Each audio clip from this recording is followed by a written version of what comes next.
Alright, looks like I'm a little bit late. Sorry, folks. I just got caught up doing some coding here. I'm trying to work out why it's not resetting the COM port when I disconnect something. And yet it should. Let's see, serial parameters, first set.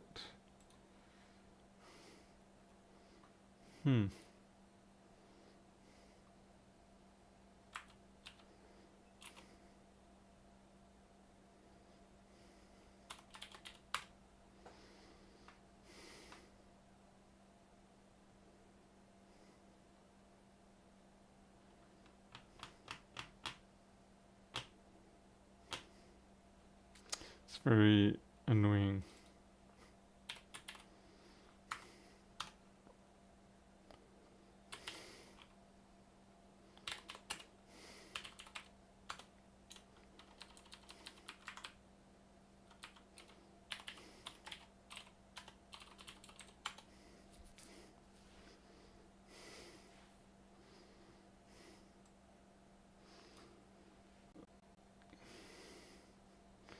Okay, so if I pull the data cable, it should just drop the connection. And I mean, it does that, but it also should time out. That's the weird thing.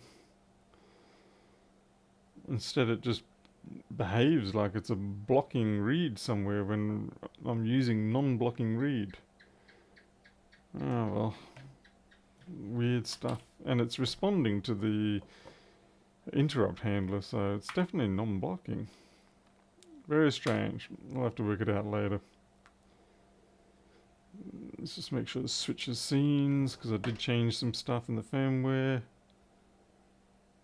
That works. Yep, okay, cool. Good enough for now.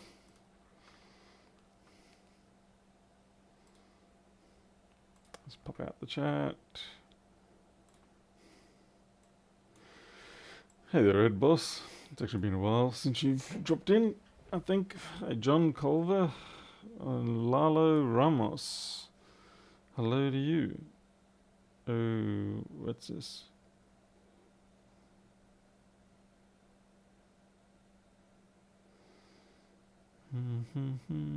Right, just checking other things, sorry. Yeah, I don't normally stream quite this early, so I'm kind of out of my schedule. I'll get there. Alright, first thing we've got up is an iPhone 8. Or is it an XR? Sorry, it's an XR. That's right. I'll just get that and see what we can do. It's got a problem with charging, so it's not a screen job or anything. It's actual, potentially electronics job.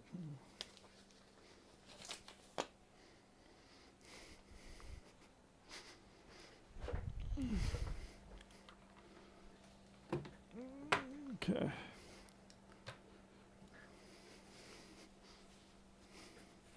Get the sleeves rolled up. So when you know you're getting serious. Sleeves are up. Okay, so this has got a, looks like a, it's got a protector on it, I think. So plug it in. And we're getting some sort of spiky behavior. So it's constantly resetting. Alright. Let's pop it open and have a look what's inside.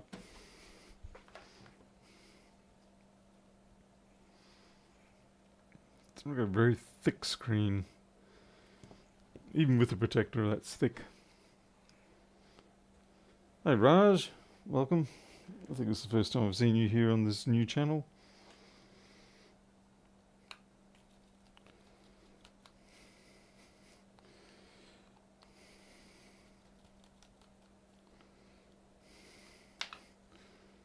I'm going to assume this is had a screen replacement in the past. Guess we'll find out.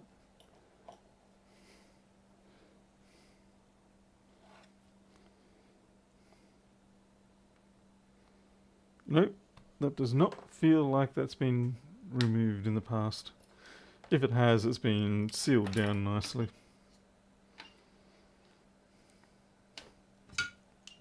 So we're going to warm it up.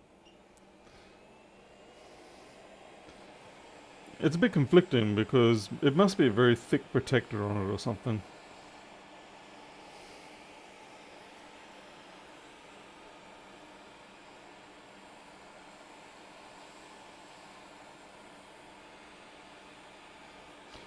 It's not port crud on this one in this case because when I plug this in, it goes all the way. You know, it sits flush. But yeah, port crud is often the most common, well, it is the most common cause of non-charge or intermittent charge.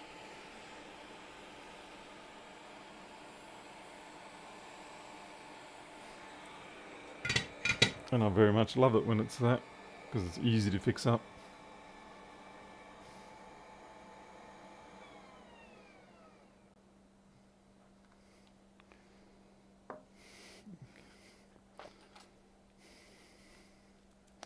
You have to shave this down a bit.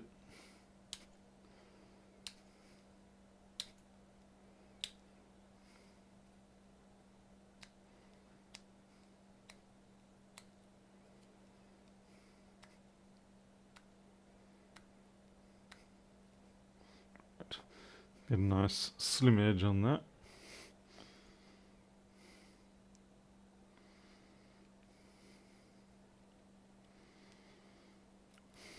Because I don't want to have to replace this screen.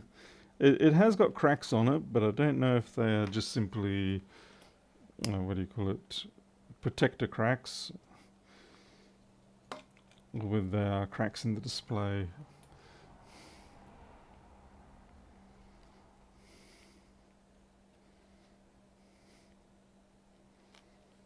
Yep.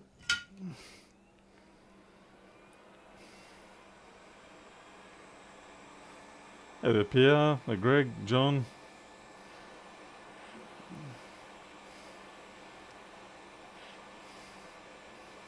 If it's with getting ports cleaned, if it's with a screen job replacement, then there's no charge additional.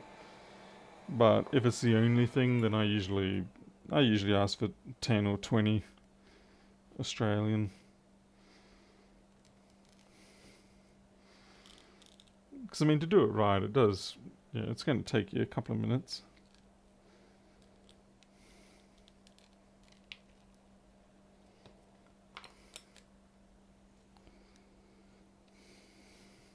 What are you holding on to there?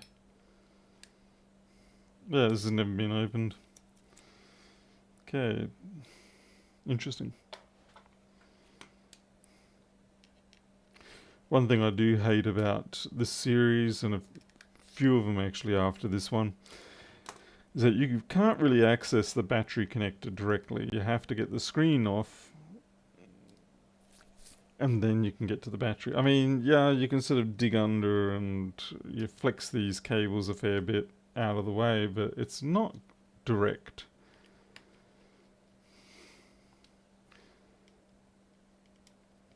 So it means you're connecting and disconnecting the screen while there is battery connected, and I don't like that.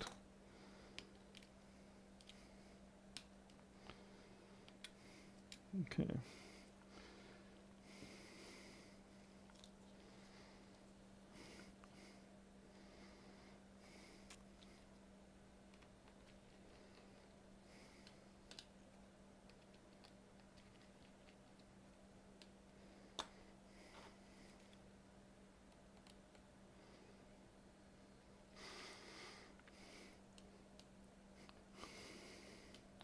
Got to be careful with that Philips head one there, because it has got the little grounding bracket across to the camera area. A lot of people, they just jump right in on that one, give it the full torque, and it inevitably snaps that grounding bracket.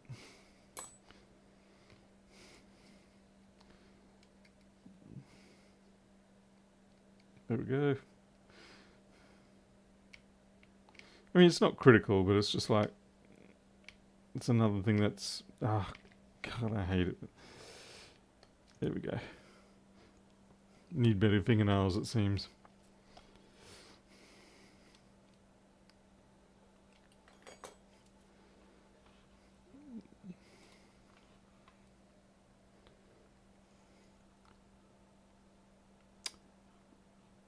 Oh, those card things. Usually pretty. I'm fine enough with these. I do have those card type things, like I've got these sort of versions. And I see those ones just showing looks like they're carbon fiber, probably insulated, obviously. Alright, so the next test we do is once we've got this screen off, we see if we've still got a problem. And I've got the battery disconnected, so we see if we actually get any consistency here.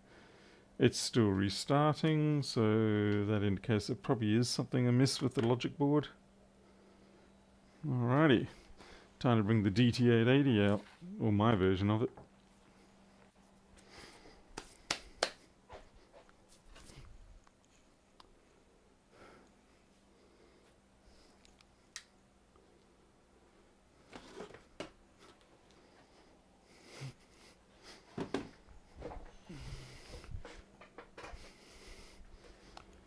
Oh, John, geez, mate.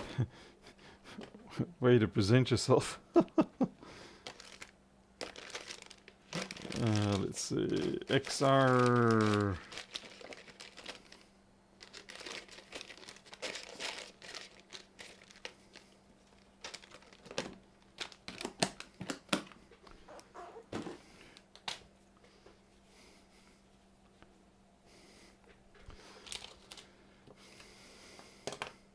Okay, what was that one? It's IP11. One of these will be an XR.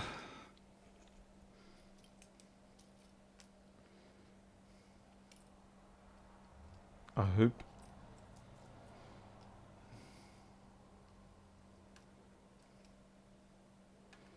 What? 6, 7. Is this it here?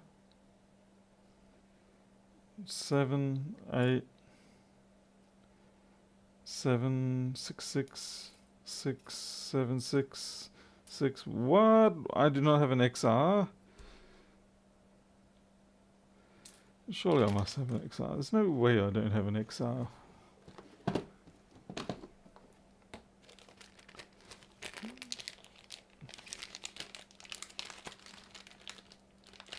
Oh, jeez, I don't even have XS.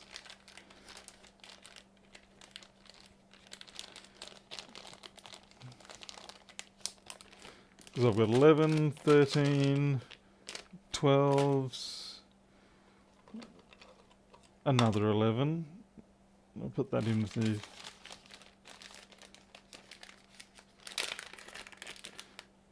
I think I might see them over there. What's this? Prototypes.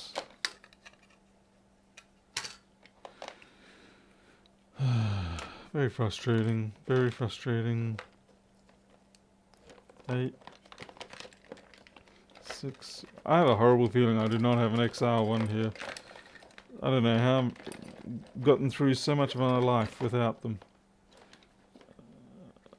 Another 10, X, whatever you want to call it. This thing probably can just go into the bin. I suppose I should keep it. It's got all the really old ones on it. You never know.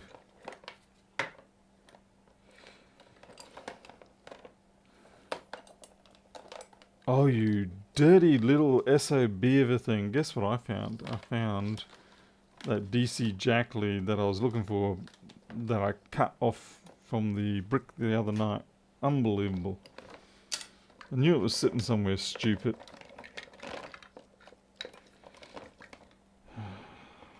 This is frustrating. 10. 8. 8 plus.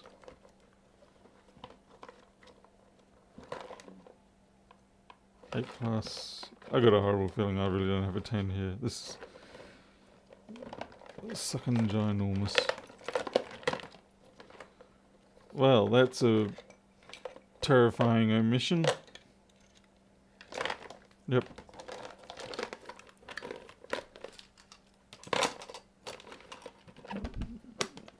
What if I've got an XR battery? I can sort of jumper in on that.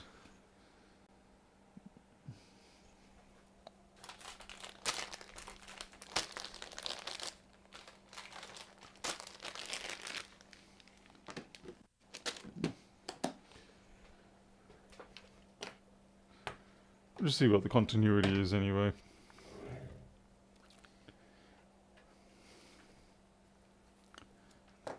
I better adjust the HDR on the microscope.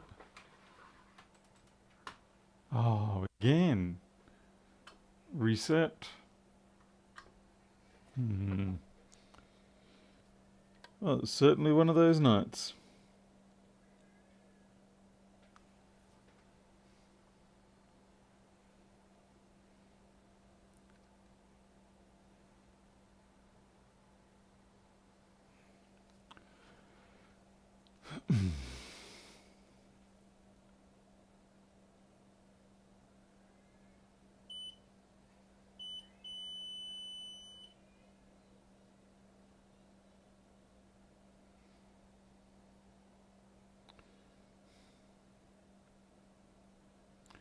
Well, doesn't appear shorted, which makes things more complicated because it means it's somewhere else.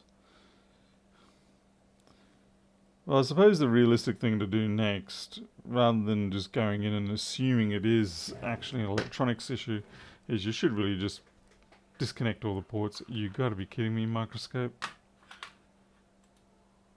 Yeah.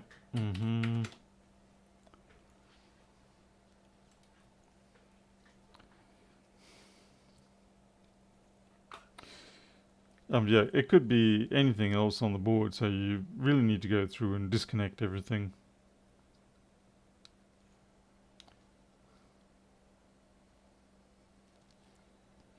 Just use the 10. I don't think the 10's a match, is it? Is the 10 a match? I thought it wasn't. I mean, I'm just after the battery, obviously, not the boot port.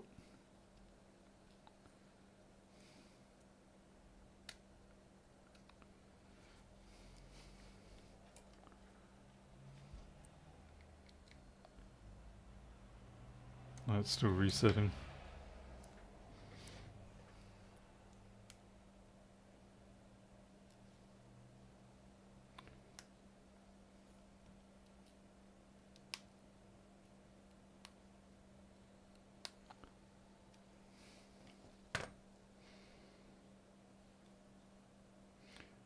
So I can use the 10, can I?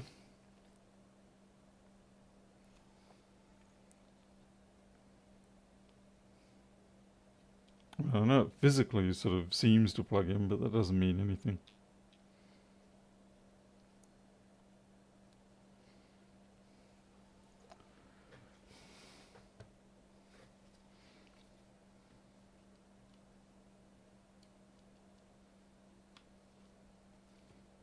It doesn't want to stay in either.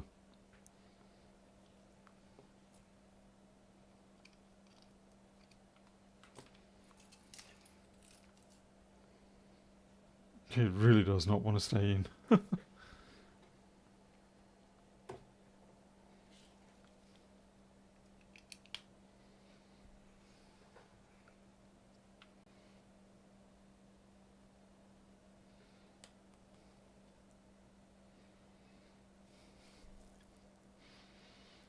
Well, it's not short. It's holding 4 volts there. I'll try to do the boot process.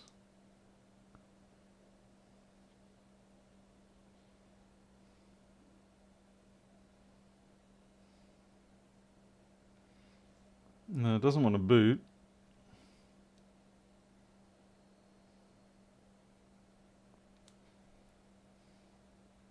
There we go. Okay, it could be a bad charge port in that case.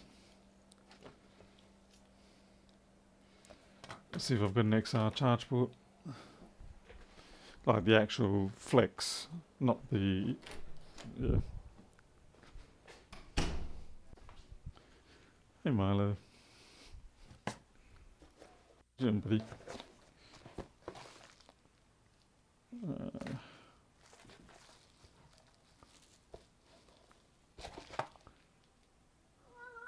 Yeah, what? What do you want? What you after?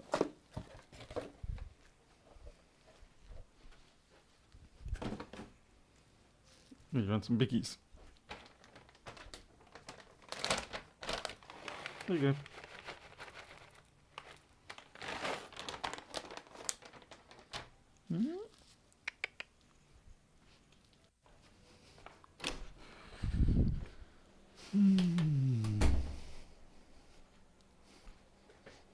Oh.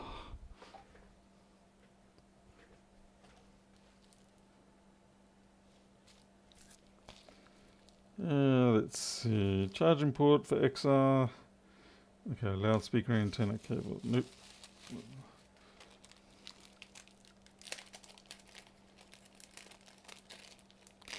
I'm really not a fan of changing charge ports because of the fact that so often when you do, because 90% of these are pulls from random, so often when you do, there's something else that's wrong with them, like maybe one of the microphones don't work, or yeah, it's rarely a clean fix. So rarely a clean fix.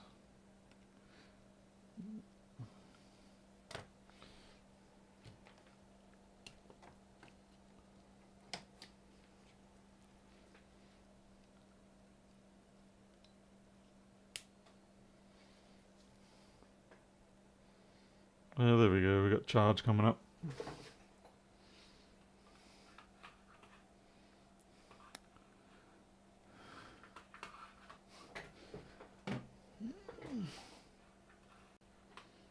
Yeah, boot loop. Yeah, it's you just kind of like, well, great, I fixed the port, but what am I going to be left with?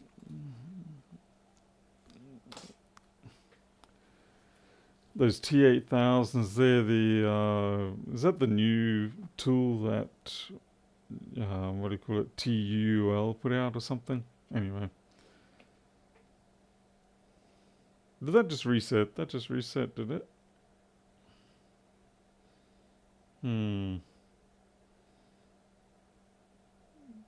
Have I not got the battery? I've got not.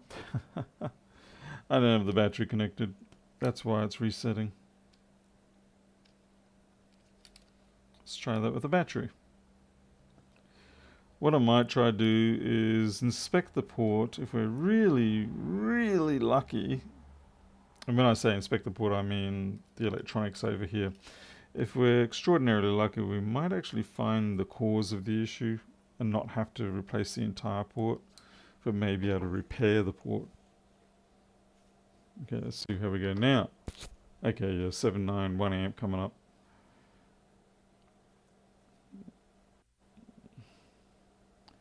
My T8000, that's a T880. I don't have the new Terminator model.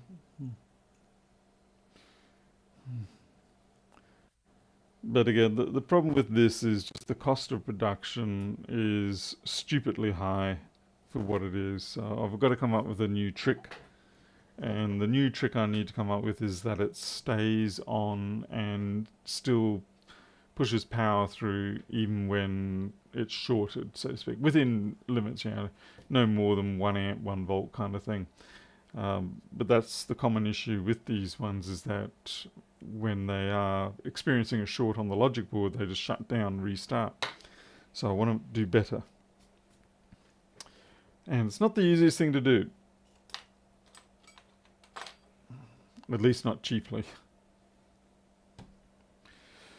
Alright, so we know it's the flex issue. That's annoying. I hate doing these. Okay, it's enough charge. Fortunately, at least it looks like these XR flexes aren't overly complicated. Still doesn't mean there aren't sensor issues on it. Well, one way or another, we're going to have to start hacking away at it.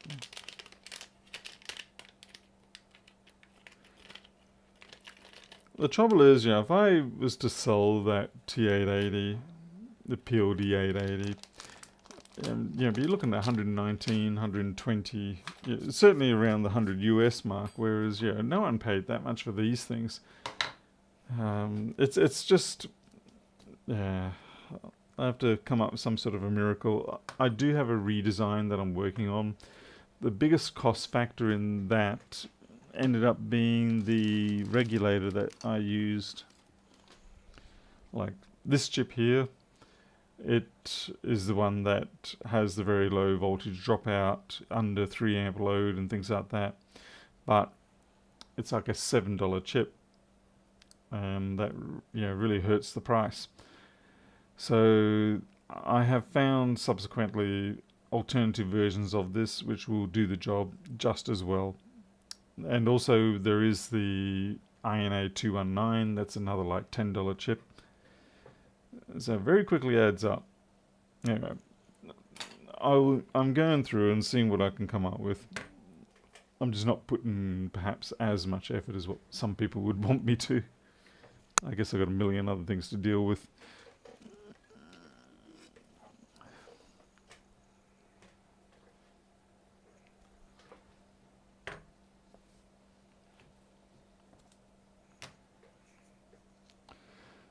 Alright, here goes the yucky part.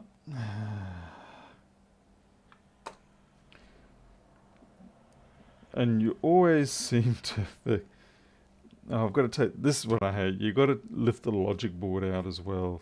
It's like, have you not insulted me enough? Yep, time to take this off.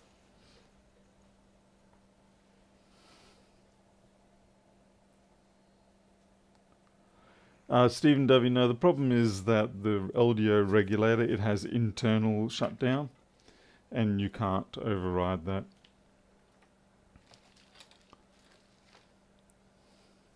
So even if I say have an isolated supply to keep the microcontroller and the display running, that's fine. That's easy enough to do. But it still means that the regulator to get our 4 volts is dropping out, so you're not going to be able to see where that short is. Where the hell's my driver for this?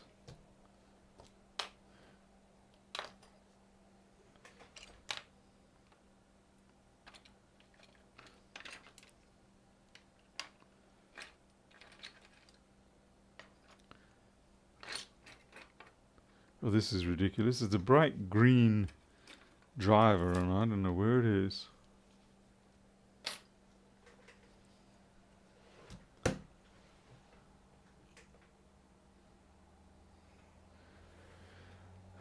And it's also a tool that I pretty much never would remove from the bench. So I'm assuming it is on the bench.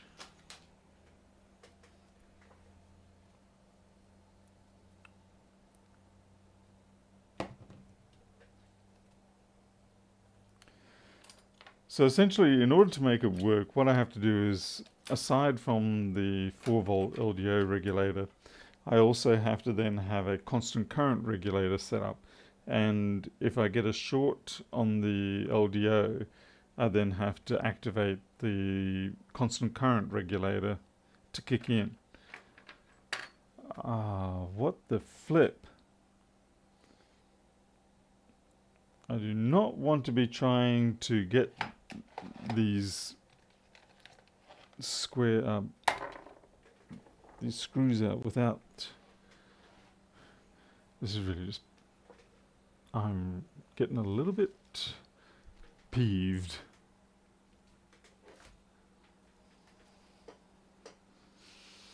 Breathe, Paul. Breathe so you've got the energy to throttle somebody. Hopefully not yourself.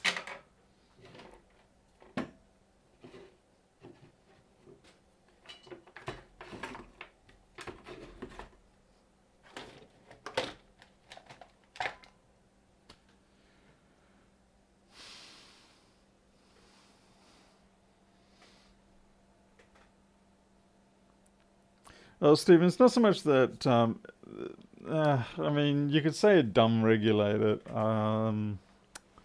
It's more what's going to happen is you're just going to it's just going to collapse down to zero. Yeah. Yeah. Like I said, I'll configure it so that I have a second regulator which is configured as a constant current regulator, and so when it's in constant current mode it will handle it fine. So it'll just be like a 7805 or something like that, just in that mode.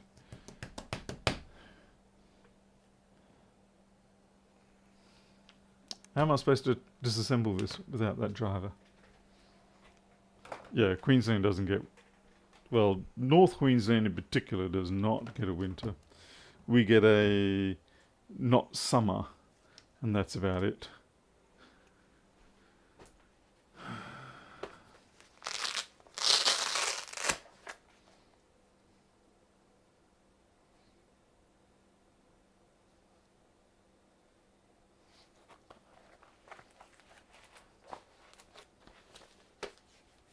I'll be in the other room and see if I, for some stupid reason, took it in there.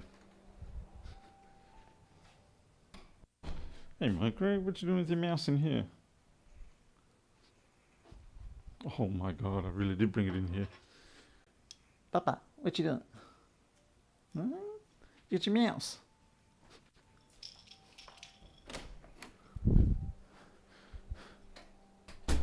Yep, stupid did. Hey, Tony W.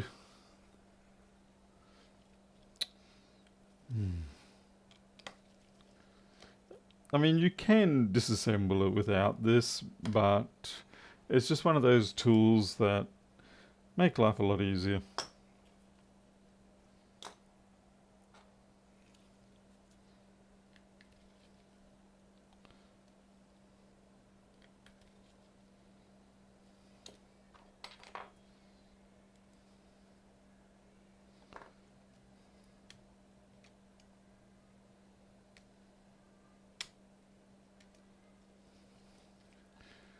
And as usual, I forget to pop the SIM out before I do this.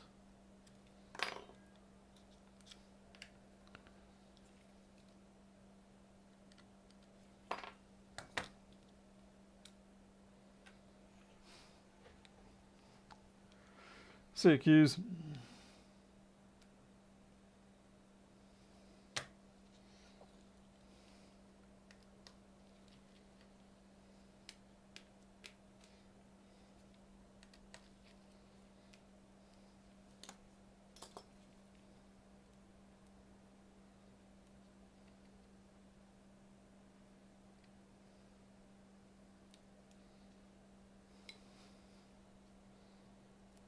Actually, I might just stick that there.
Yeah, waterproofing's a non-existent thing after this process.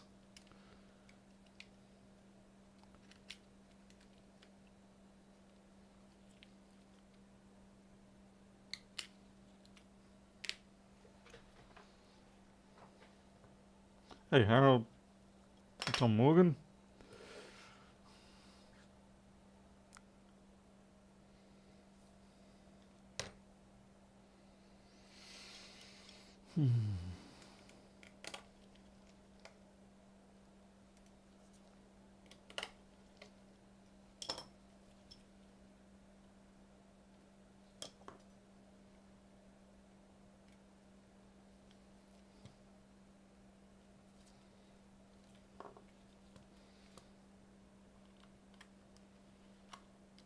I hate these two screws that hold the connector to the chassis. Because to get at them, you got no choice. You have to go in at an angle, or you're going to start bashing into the battery and deforming the cell. I suppose they do it while the battery's not even in there, so I guess that kind of makes sense for them. Anyway, let's have a look at the logic board, well, I should say the logic flex. See if we can see anything on there that might be fixable rather than having to take it out.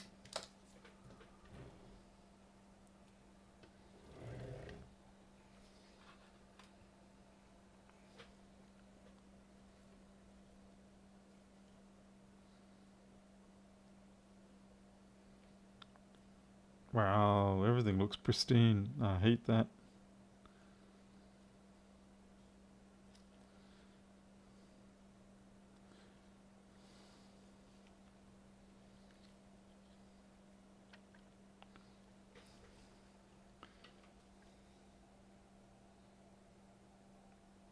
I mean, there's a little bit of junk in there, but it's nothing that you would expect to. Yeah, all the pins are appropriately raised. There's no corrosion between them.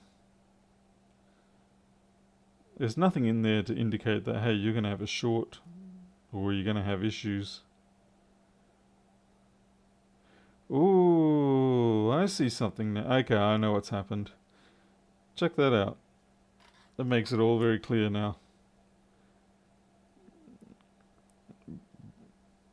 Basically what's happened is someone had the charge port in there, it got dropped, and it sheared it, you just smashed it backwards, and then it's probably done something in here. That's what the problem is. Yeah. Alright, that explains it then.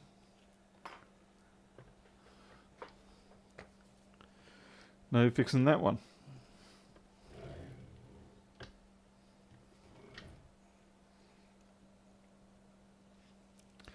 Which sucks.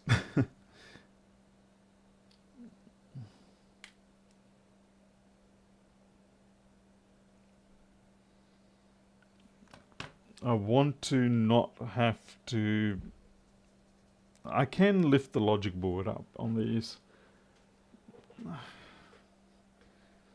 So you don't have to do the full extraction.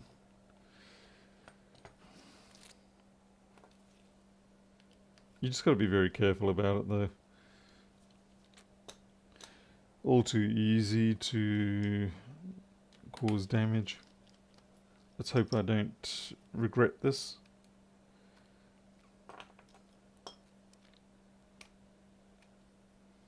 So yeah, we've got a little bit of lift there. I'll just knock this one out too. Okay, yep.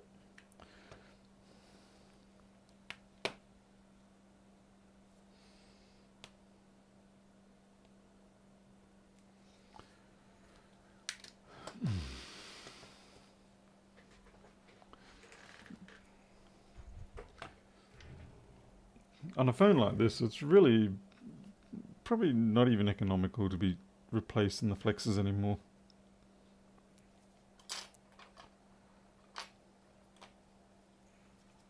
Oh, you gotta be kidding. What is going on with my gear tonight?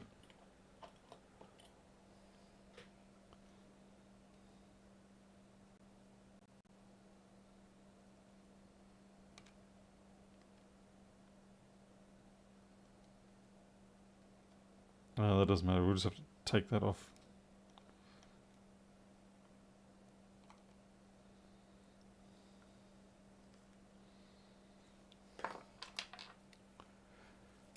So Greg, thanks for dropping in anyway. Hope you have a successful day at work.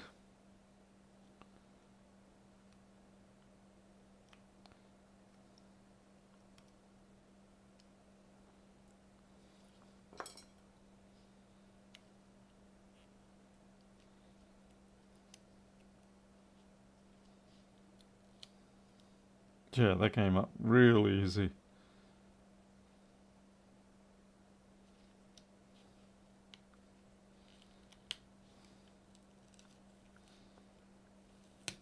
Okay, so this is where the fun is. See, if we've got enough lift, we can just get it over the humps. Because you've got the standoffs here. I like that. There you go.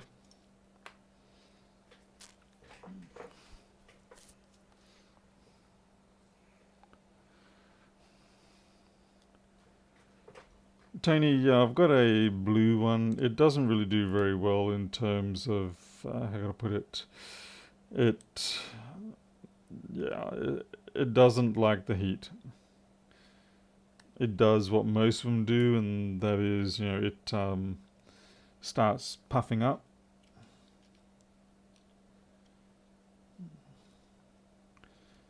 So if I do want to do any sort of rework on it that needs to be kept flat, then I have to put down something else.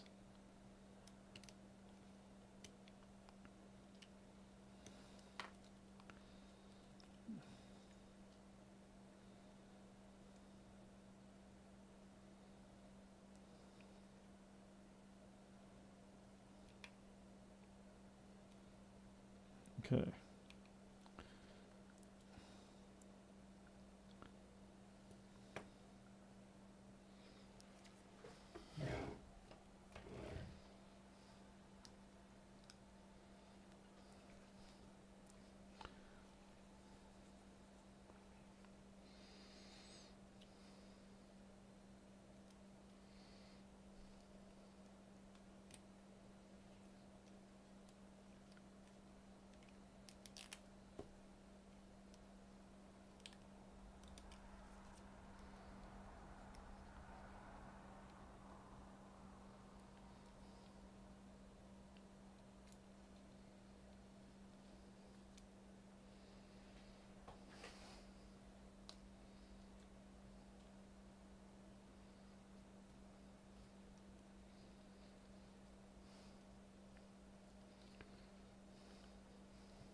So that's close enough.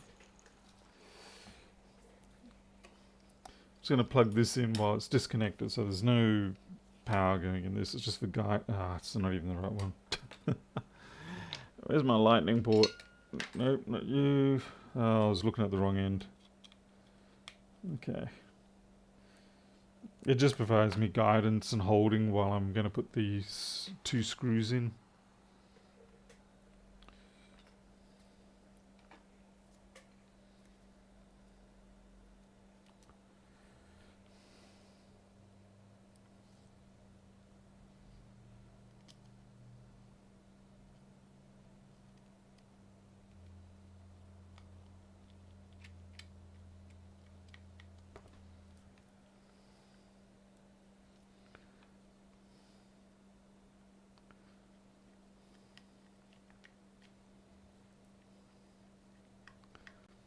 Okay.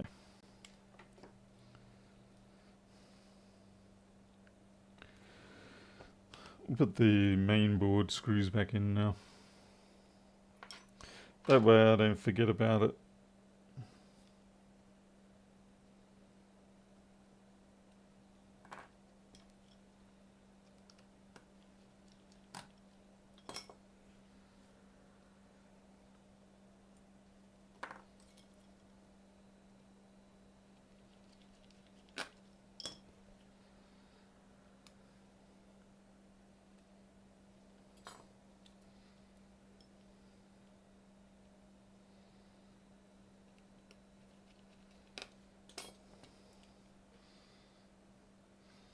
Wait, what was up here?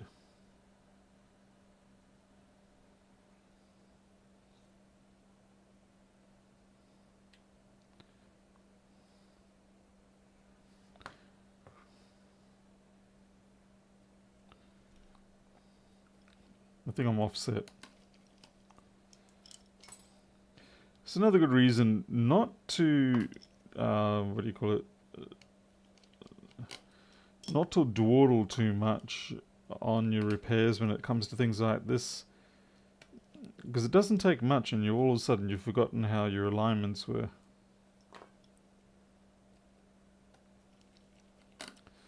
Because this one here is actually for the SIM tray.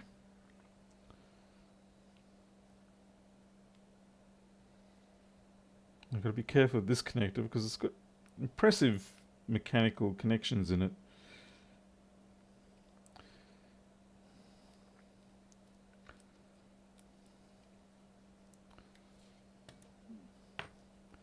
And that battery is actually looking like it's getting fat. Oh, Jesus. Where are you from? Okay, you're there. Okay. Getting there, getting there.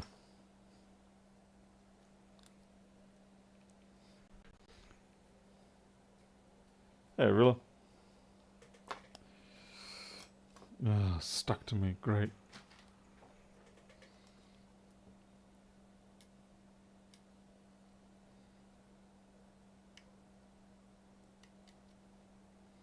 Anyone used to work on the iPhone 4s, things like that? They were always 4 and 4S were quite the puzzle challenge at times.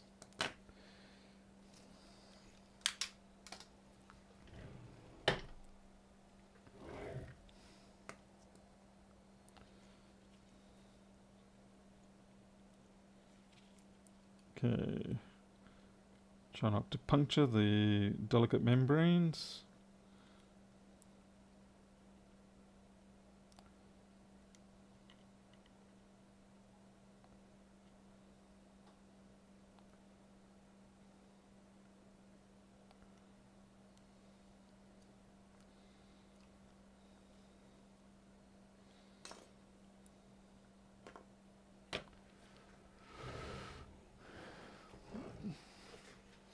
It's actually getting warm in here. We're supposed to get to about 10 tonight, but yeah, 2 or 3 in the morning we'll get to 10. Sure feels warmer than right now. Alright. Now the reverse process. Yay! God, I hate this. I don't know how people keep their sanity doing this all day. I guess that explains a lot of Jason Vilmer's videos, his style of video work. Can't blame him for producing such content when he's having to deal with this all the time.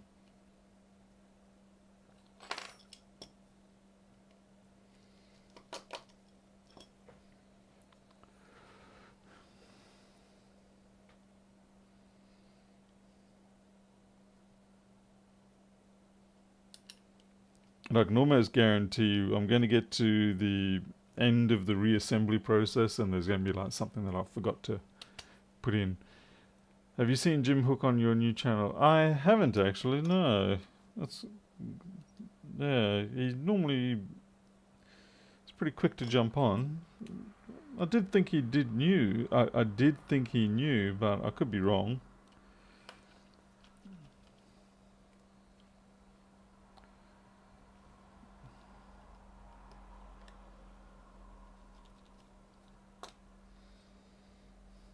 Wouldn't be the first time that I'm wrong. Certainly won't be the last.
Hey there, Solid Bridge and Brad.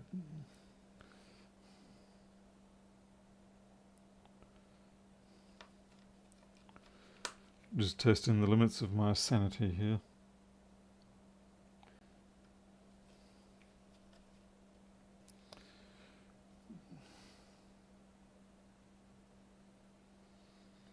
I will admit there is a small disappointed part of me that it wasn't some kind of electronics fault on the logic board. But at the same time, I'm kind of happy.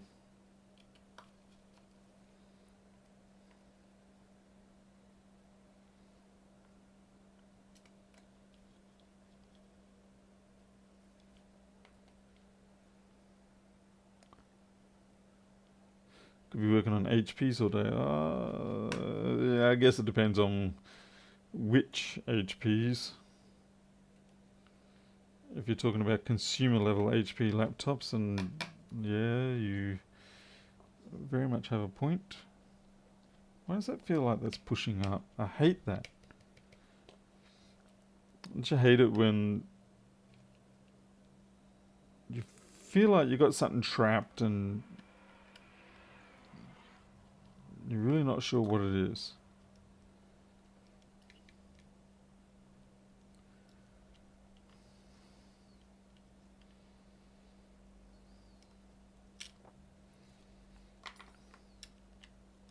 Gotta be careful with these Taptic engines. The cable loves to get snared and tear. So there's no spring under there.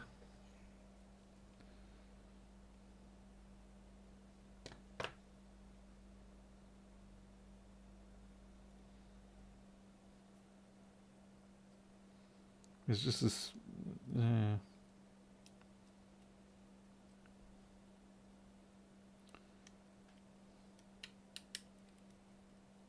Mm. Who knows?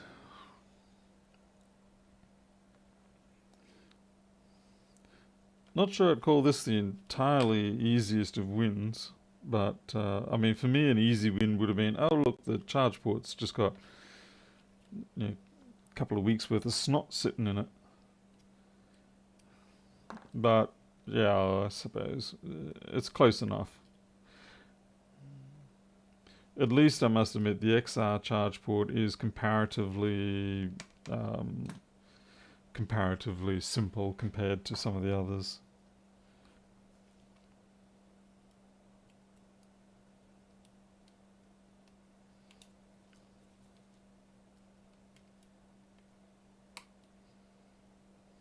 You did not plug in. You just pretended you did. You sounded like you did, but you did not plug in. Oh, now we're getting dangerous here. Okay, microscope time because I'm doing damage, I think.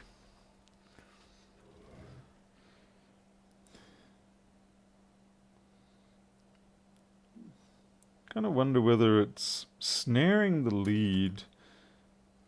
Like, maybe.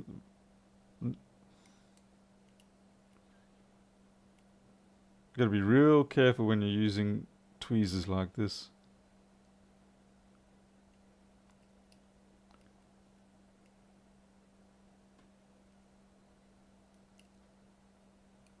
What the hell?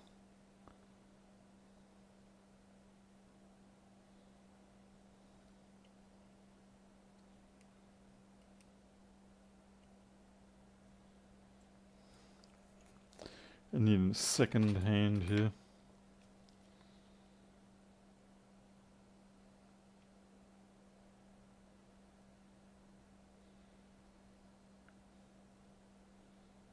Hmm.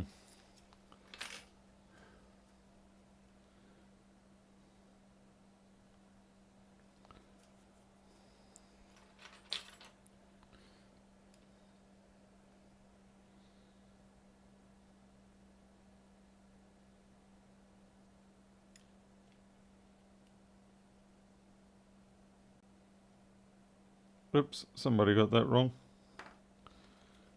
Not me.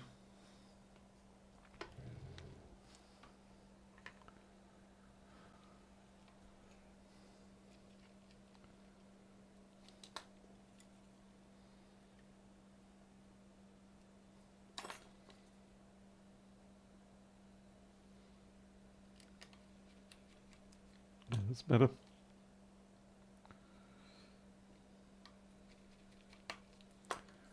Getting there.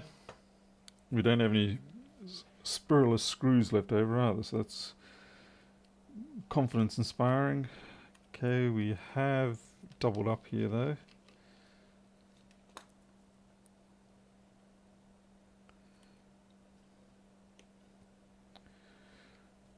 Put our tray back in.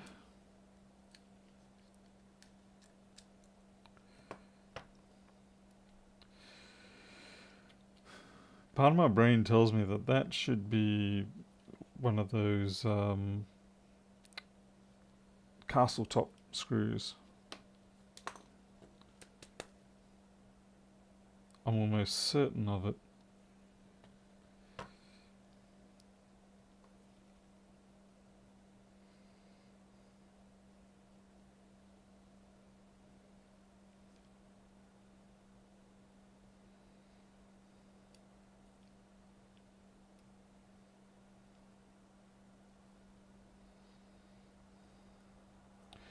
Oh, this has caught me out in the past as well.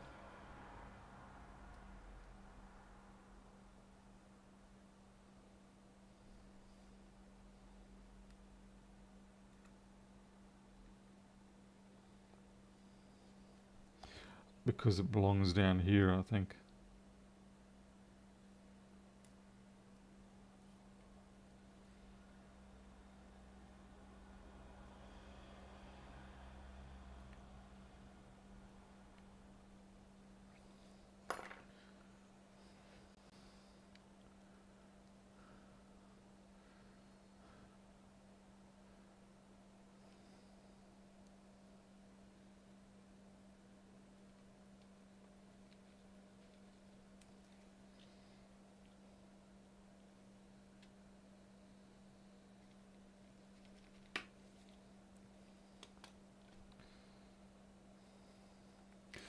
Well, I'm not sure whether this is in the wrong, whether they're supposed to be transposed.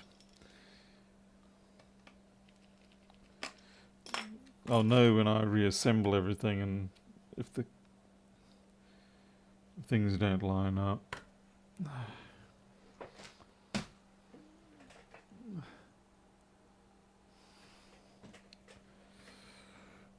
It's like this plate here.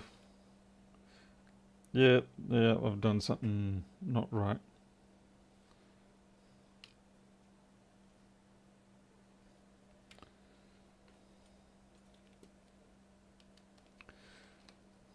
So where the heck does that one come from? Brilliant.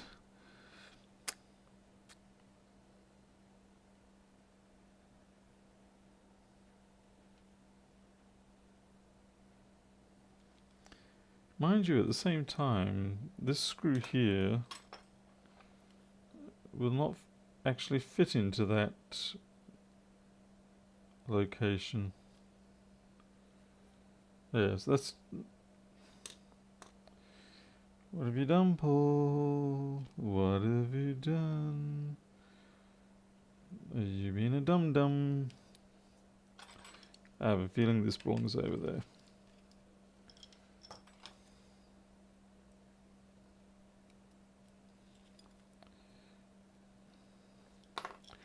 And that gives us a point for that little tri-wing screw. And this screw then belongs up here.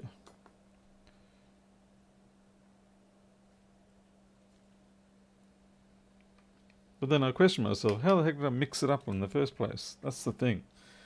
So what was I doing? Yeah, so that's good, that matches. Yeah, yeah, we don't need loud crack noises, thank you very much. But yeah, you're right. I guess we should test it, right?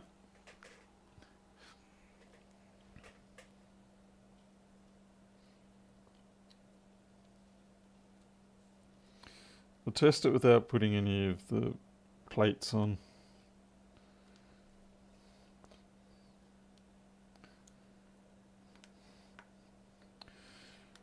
Well, at least I can actually sneak the battery in this one.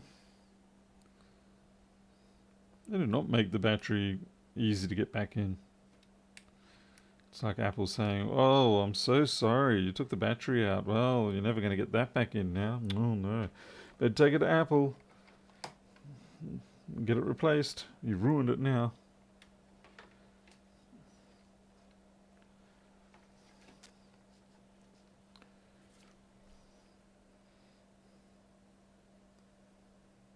Okay, we've got a charge. I can see a charge icon on there.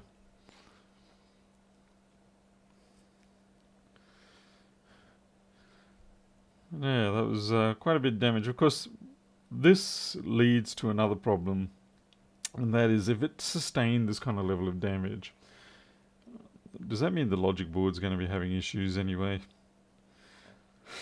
Pardon me, like the sandwich will have cracks in it and things like that. Quite possible. Okay, 1.8 amps, it's doing pretty good.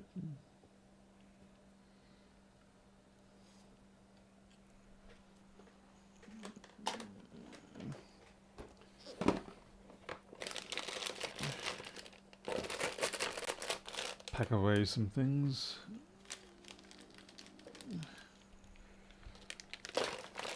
I am quite mad about the fact that I found that charge lead, the DC jack lead, tonight while I'm doing that. I mean, why would I stick a DC jack lead in here?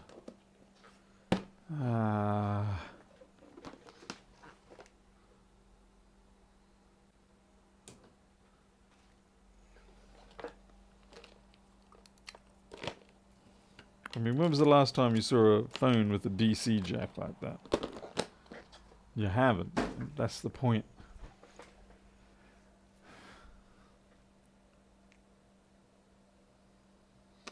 Let's see, XR has signature fault where the bottom layer cracks near where the board hooks inwards. Yeah. Haven't seen that one myself, but I totally believe it. It's jumping around a little bit. Yeah, I don't like that.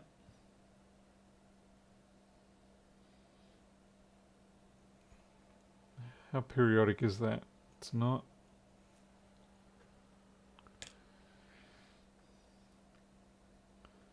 I mean, I should not be able to... Yeah, that shouldn't be happening.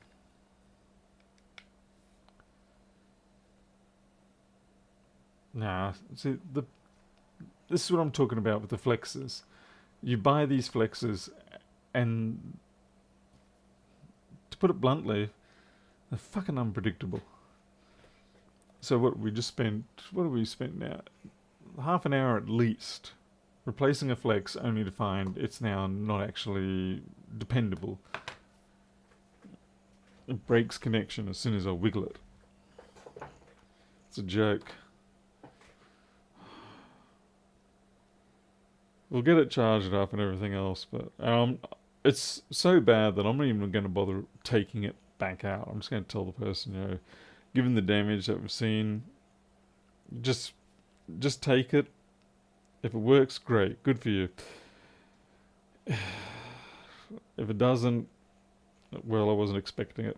It's just pointless. You can't really buy dependable replacement parts. And I suppose this is sort of like Apple's lovely pitch too. They're like, don't take it to a third-party agent because, the parts you get, you don't know how good or bad they are. Hey there, Sharp. And this is a prime example of that. And I think it's like $20 part. There's no value in me taking that back out, sending it back to the supplier and saying, hey, this doesn't work. It costs me more in so many other ways to do that. And it's given limited functionality now for the customer, but it's not a full fix. So the only alternative I have is to try another flex, which I do not have, and hope for the best. But that's not a game I'm going to win. So I'm just simply going to say to the person, based on the context of what this was handed to me under, which is that, well, just see if it works, whatever, see if there's anything we can fix on it. I'm going to say, look, it'll charge. The port isn't so crash hot. I wouldn't trust it anyway because of the physical impact that this thing took. It's probably going to have other damage. So you just walk away from it. It's as simple as that. And unfortunately, you do encounter this on a regular basis when you're doing repairs with a lot of things. You've invested an hour into fixing it. There's just no point. And it's very frustrating. It's how if you don't get that under control, you can easily go down the gurgler like that. And people say, why don't you test the parts before you put it in? And it's like, well, we did test it. We plugged it in. It worked. You can't test proactively for something you discover in most cases later. Subtle things. And most of the time, these parts get defective in subtle ways, and that's the problem.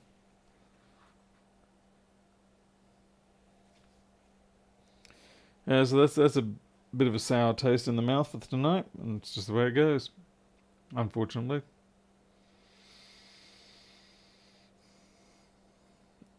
Yeah, at most I'll charge them $20 for the replacement port or just the bench time, and that's it. And it's $20 because it's not going to cover it for me. But at least if I charge them $20 and we agree, if the customer's happy about that, then at least, better than nothing. It's taken a while to charge. I'm pretty sure that battery is starting to puff up as well.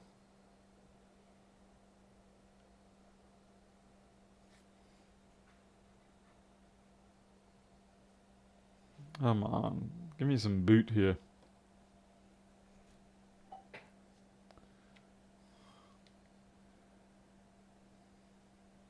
It's going to take a while. Like I said, I'm guessing that battery is actually on its way out. I might as well, while we're waiting, find out what the iPad is.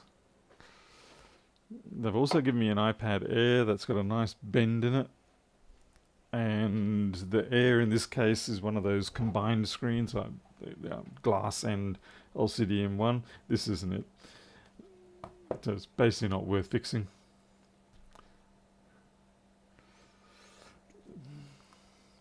Yeah, Miles, it's going to be 1893. What is that? That's A1893. I'm pretty sure that's 6th gen.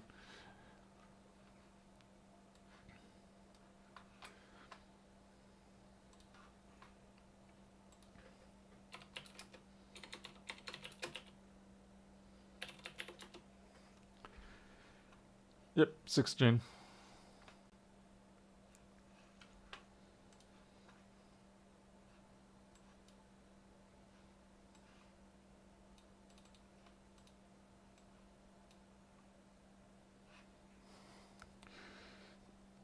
Let's see if it even still works.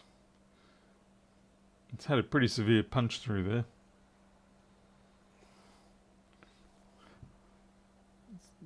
It's got a little bit of a bend, like someone's sat on it, but it's not severe by any means. Everything else seems pretty good. Yeah, I think we'll do this. Okay, this phone has booted.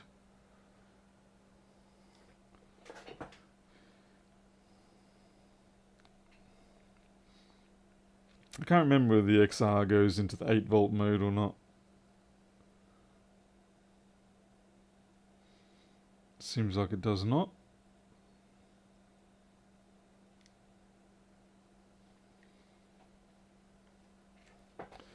We'll put this back together.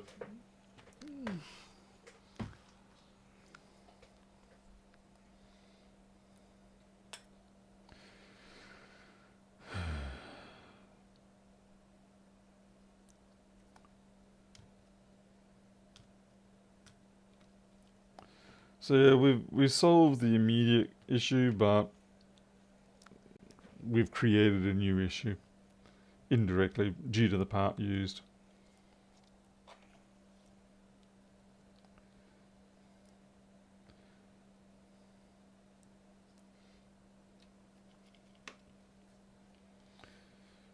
And I don't even know if the microphones work. So, yeah.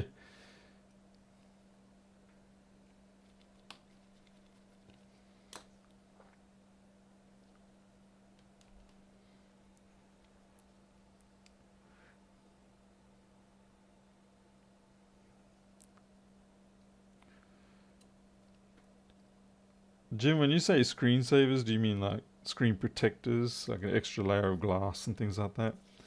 It's kind of funny though, a lot of them that do come in here do have screen protectors on them, but the damage tends to always be right on the perimeter edge.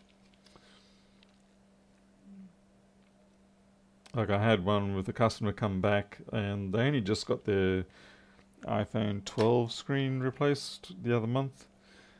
And they came back and it had a protector on it, but they dropped it in such a way that a rock hit it just on the edge of where the protector was.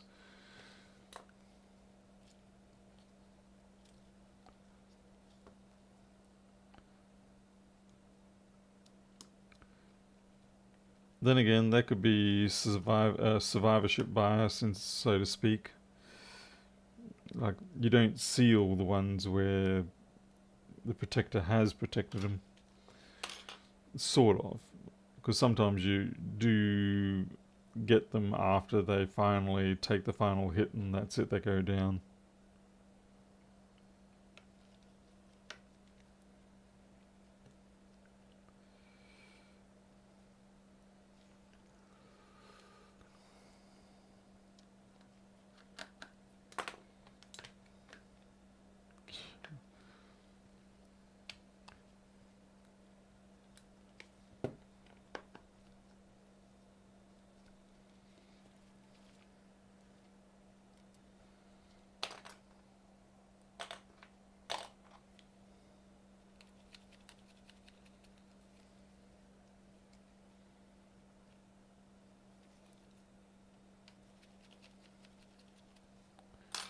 I'll just put this on charge elsewhere.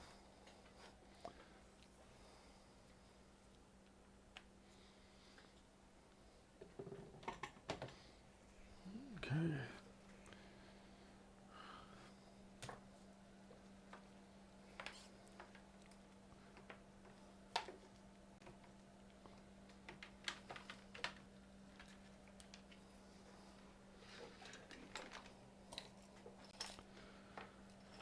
At least I can show them that, and they'll be like, "Oh yeah, well that's rough going." They'll understand then.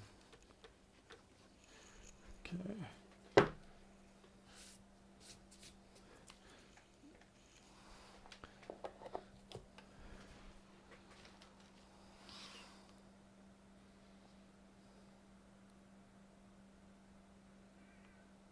Okay, this is also out of charge.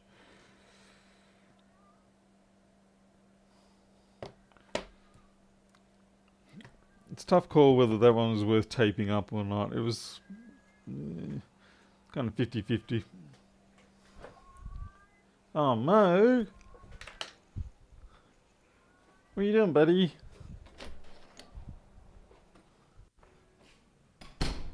Hmm. It's micro. Micro yowling, was it? Oh, I thought it was Milo. Pretty sure it's micro. Oh, doing it with his mouse. Yeah.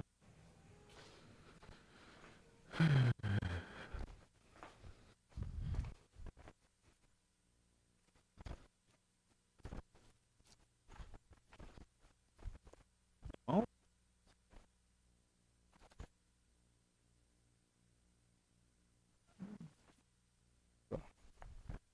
Ah, there you are.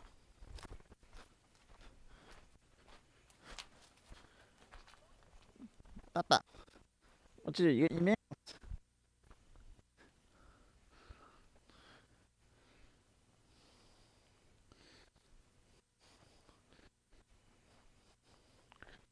Okay. Alright, you guys be good.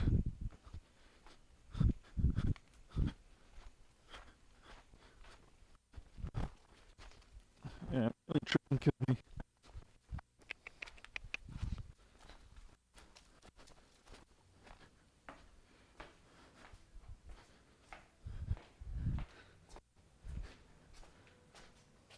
Definitely need all your biscuits yet. Ah.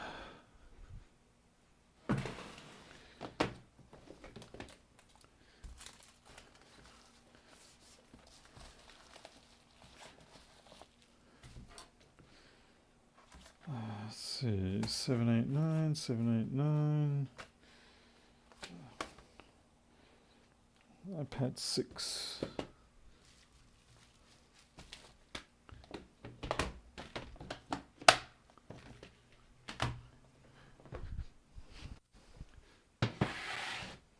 What you want?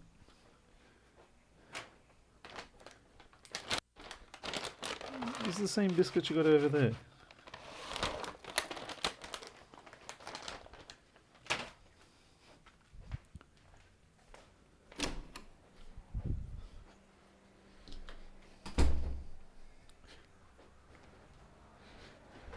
Funny when the cats won't eat biscuits, but you shift them or just do something with the ones, and then all of a sudden they're like, "Oh yeah, I'll eat those ones." And you're like, "Yeah, they're the same as before, right?"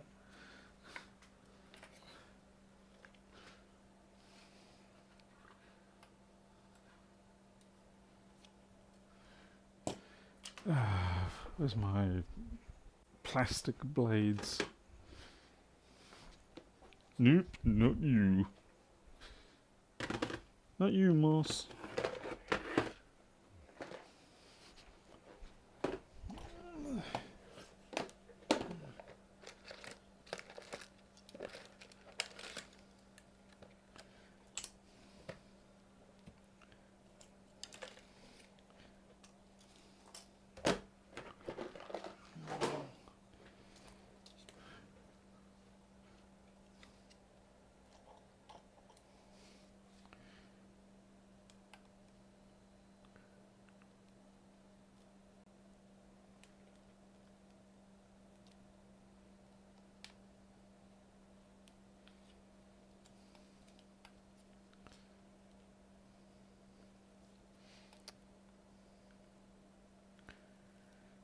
Really do not like working at these higher temperatures with the iPads.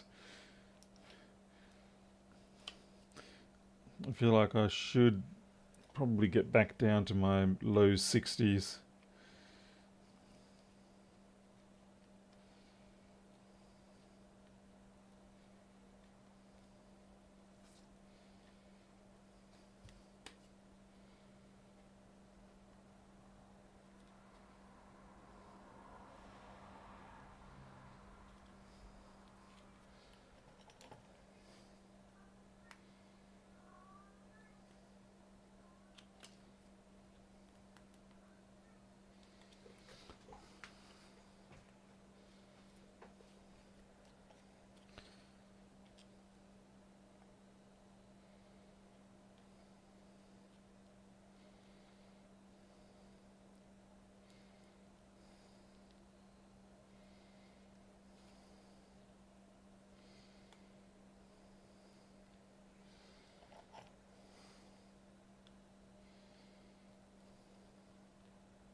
So the noise I heard was actually Milo yowling with his mouse.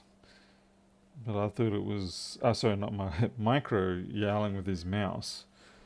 But for some reason I thought it was Milo.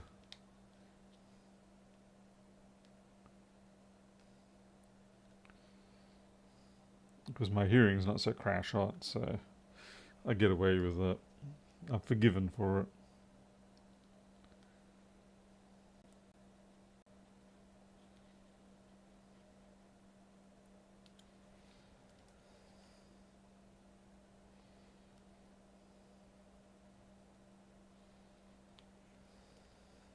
I'm not going in very deep at this bottom area here. Just enough to sort of start breaking the seal, but not much more than that. I probably don't really need to. I'm just being silly there, putting things at risk.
Flip.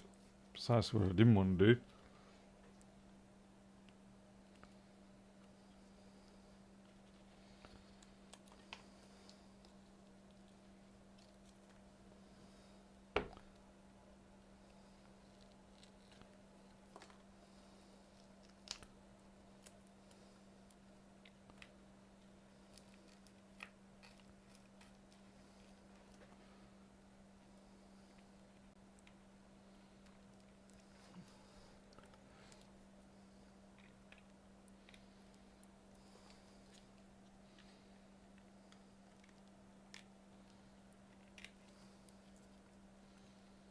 Come on.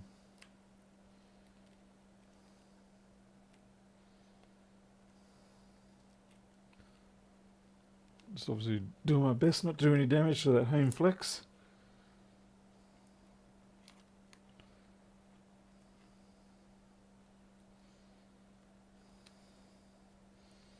In this particular case, we've got a little bit of a drama.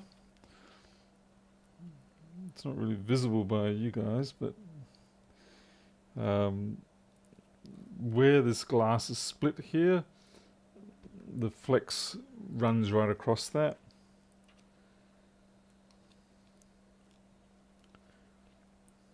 Okay, looks like we've cleared it. Hopefully there hasn't been any cutting into that flex.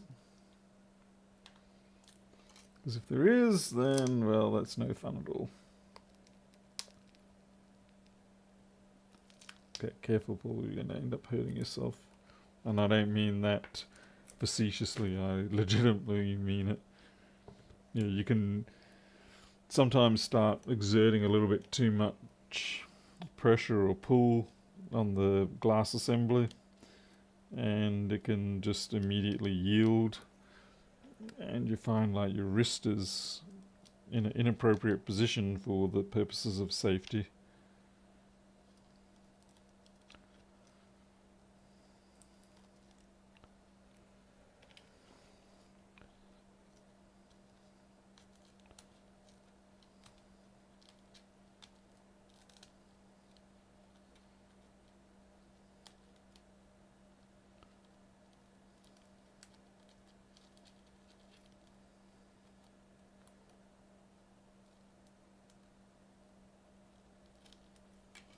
Okay.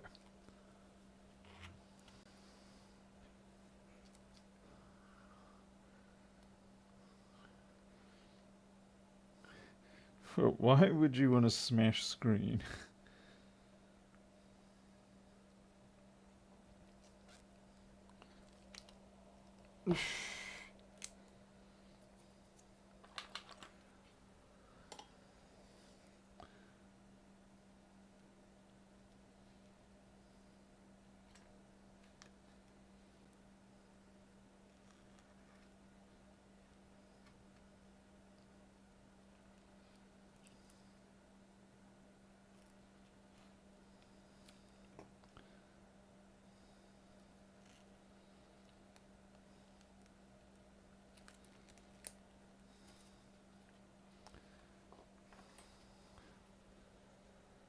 Oh, g'day, hi.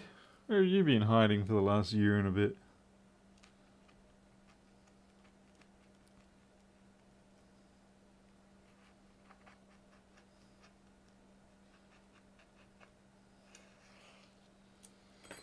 Okay, finally. Cleared those hurdles.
On the lamb? What's the... Oh,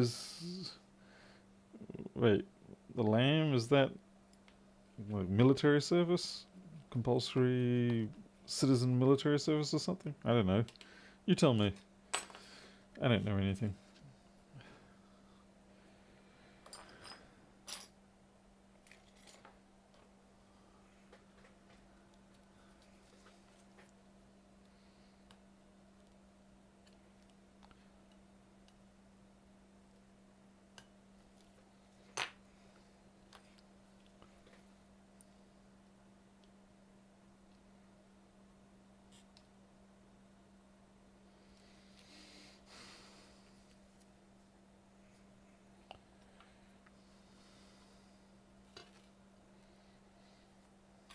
Sorry, I know you can't see what I'm doing. I'm just sort of trying to get the display to separate away from the goo that sits in the corner without...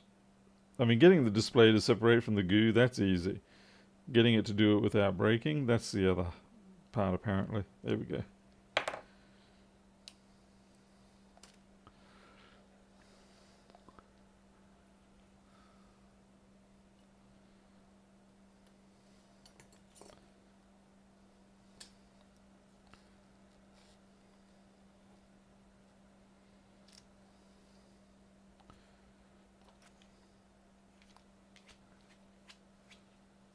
You can have a cat and dog. In fact, often they make excellent companions.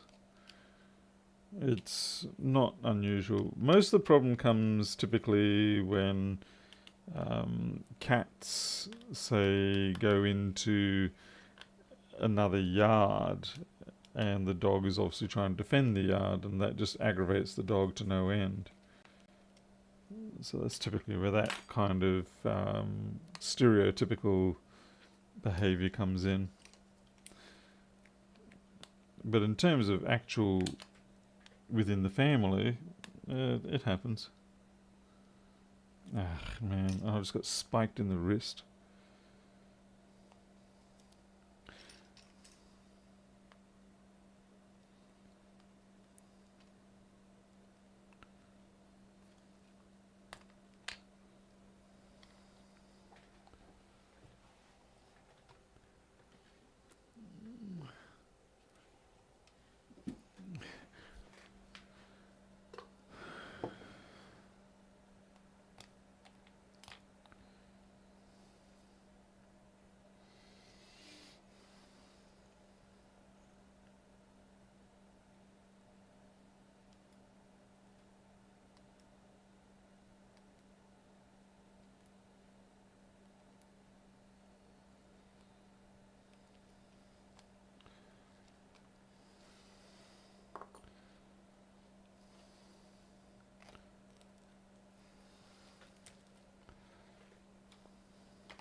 Everything's such a mess.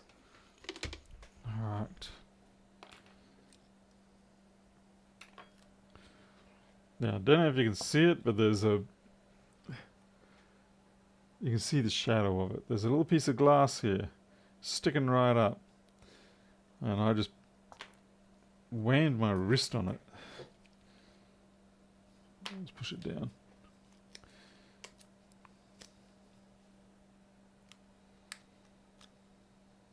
Oh, that's way too thick.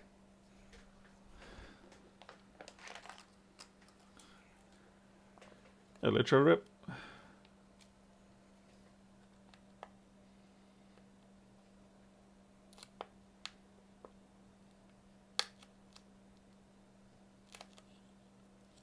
Okay.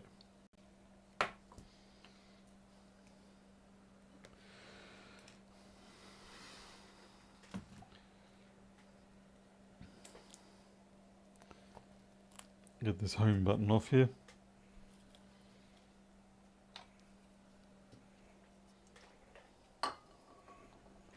Hey, Zoltan.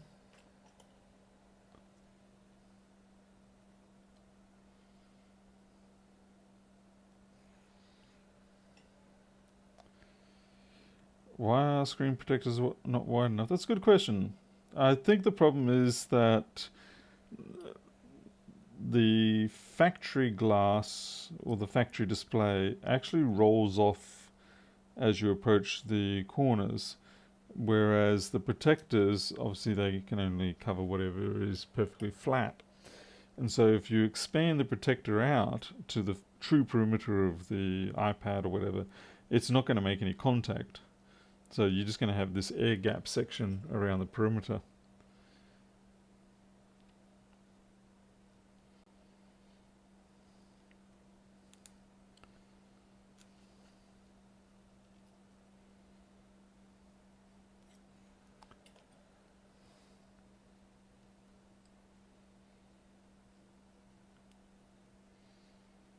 Great, we got a piece of glass holding us up here.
Right.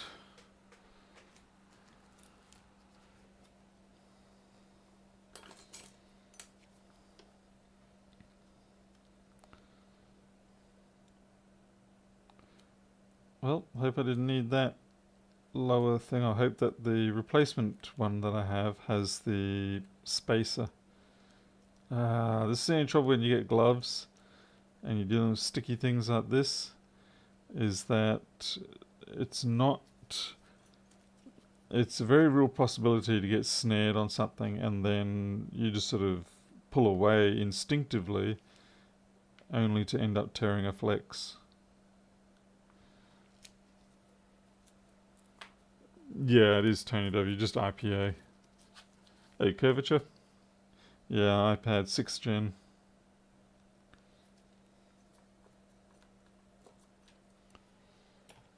So it's kind of like on the lower bounds of should be repaired now. If there was anything else wrong with it, it'd just be a bin job. which is a shame, but yeah, that's the reality of these things. Yeah, see what I mean? Now it's just quite vicious when it comes to grabbing me.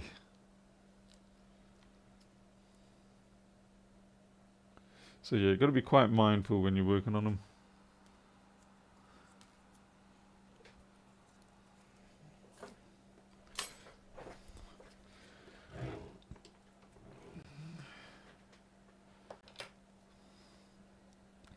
Flexing? What?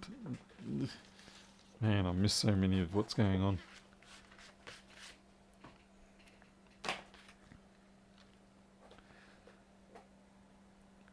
It's,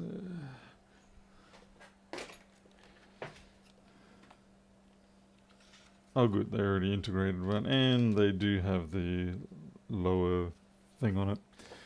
Alright, first thing you got to do with these is to ruin them. There we go. So the customer will be annoyed.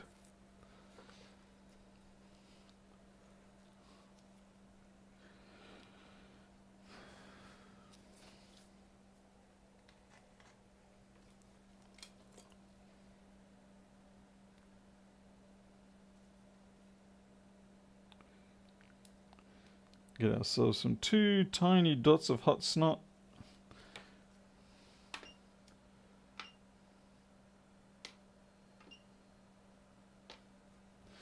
Or whatever you want to call it.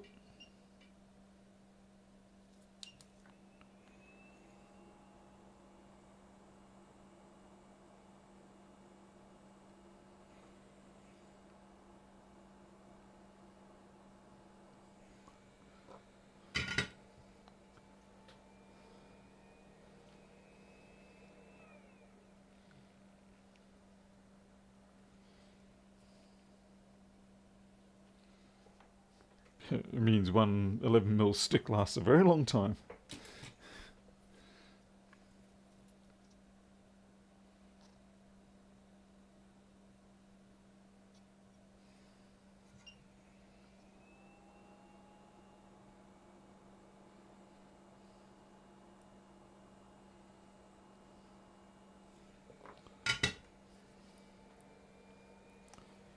No, we actually have to separate the... yeah, we have to go back under the microscope. Apple Watches, I'll pass. I'll leave that to someone else who doesn't have a sense of decency. I'm sure they're a decent profit margin, but I've probably only had about, in the last couple of years, only had about 10 requests for them. So I'm not sure it's worth doing. And, you know, obviously it could be one of those scenarios where you have to have the service to get the customers, and I can respect that, but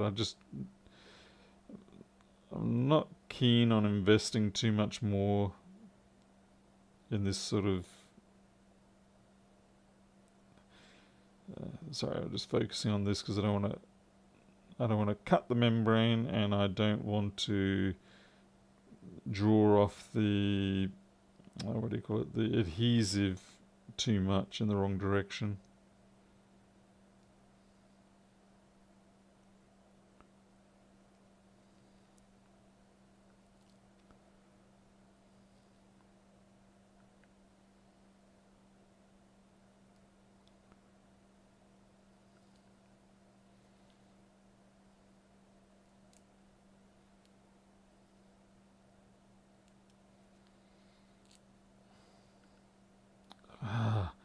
Damn, the stickiness is strong with this one.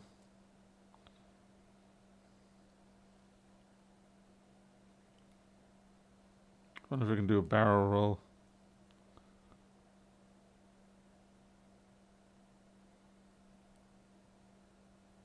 There we go, perfect.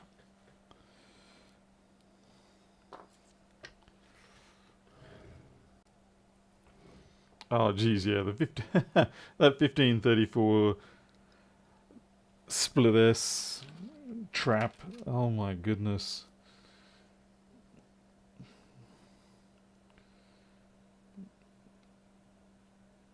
The first couple of people to disassemble those must have been like, what the hell?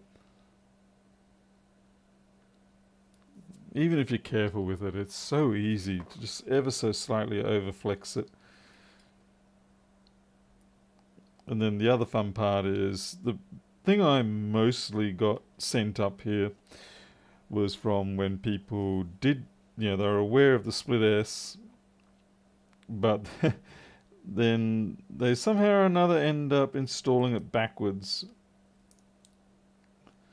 And subsequently, when it powers up, it goes and destroys things.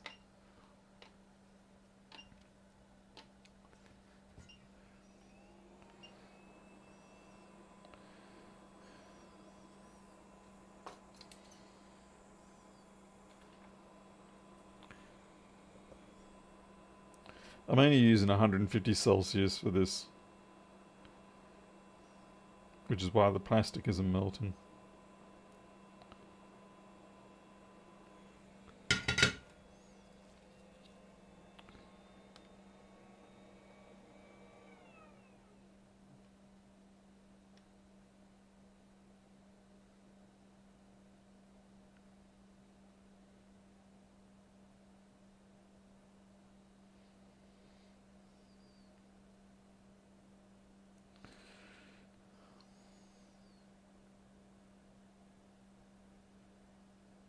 So wait for it to cool down enough to grab.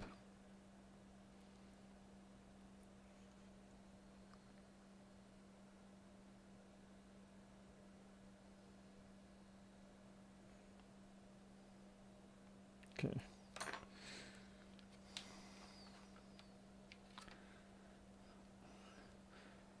Make sure it actually clicks. That sounds good to me. Alright, now we can go to the next phase. Honestly, like I said, I'm always amazed at the people who have the prep and skill to get through these iPads in like 15 minutes or 30 minutes even. If they're doing a good job, if they're just doing a slop job, then fair enough. Yeah, anyone can do that in 15, 20 minutes.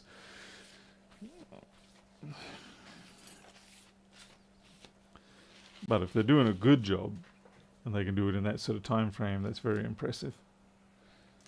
Alright, we get to use our nice straight edge cutting blade. Thank you to... I wish the person who sent them to me would stick their hand up and say, it was me! So that I don't have to go back through previous chats and discussions to find out who it was.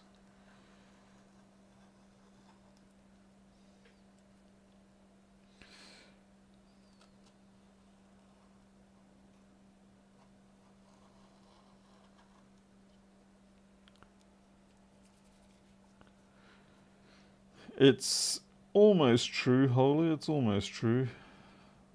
I will say though that it's not voluntary. It's rather I try to sleep, and the universe catches me. I say, "Hey, are you sleeping on the job?"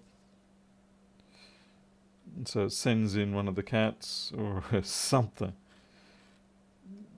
Or it reaches its ghostly little hand into my leg and starts grabbing onto my what do you call it? The nerve in your leg. What's the big nerve in your leg? Forget the damn it. What's it called? Sciatic one. That's it. Yeah.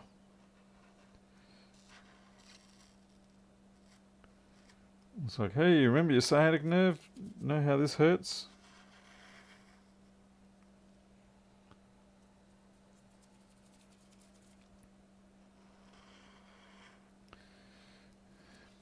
So it's the lack of sleep is certainly not willing.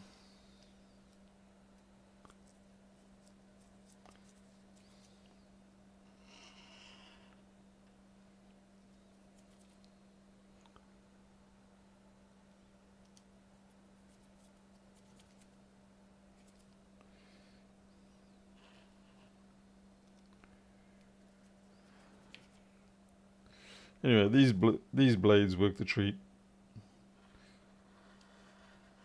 clearing up the junk that's left behind.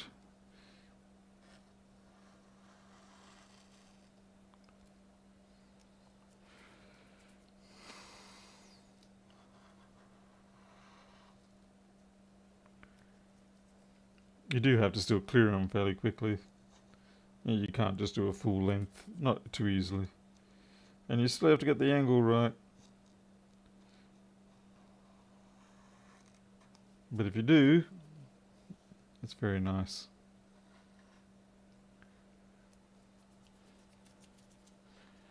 Yeah, Miles, yeah, I don't know how... I don't do it. I think that's... Legitimately, in all seriousness, it's a big problem. It's a really big problem because I don't have the energy that I need during the day to get the tasks done that I need to get done in order to be able to be more successful with... I'm not talking about YouTube success. I'm talking about just everything in life. And this has been going on for, well, over 5 years now. And it's a real problem. And things are improving, but it legitimately is extremely detrimental, and it's costing me a lot more than just simply an uncomfortable night's sleep.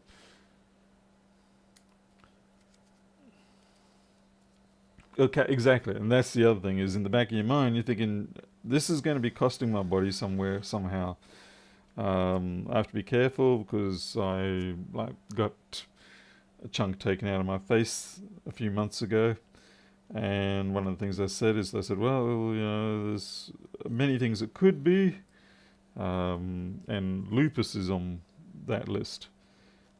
And that's exactly the sort of thing that can come up and bite you when you run down because of the fact that you're just not getting sleep, like chronically not getting sleep for years. So yeah, it's very much a real concern.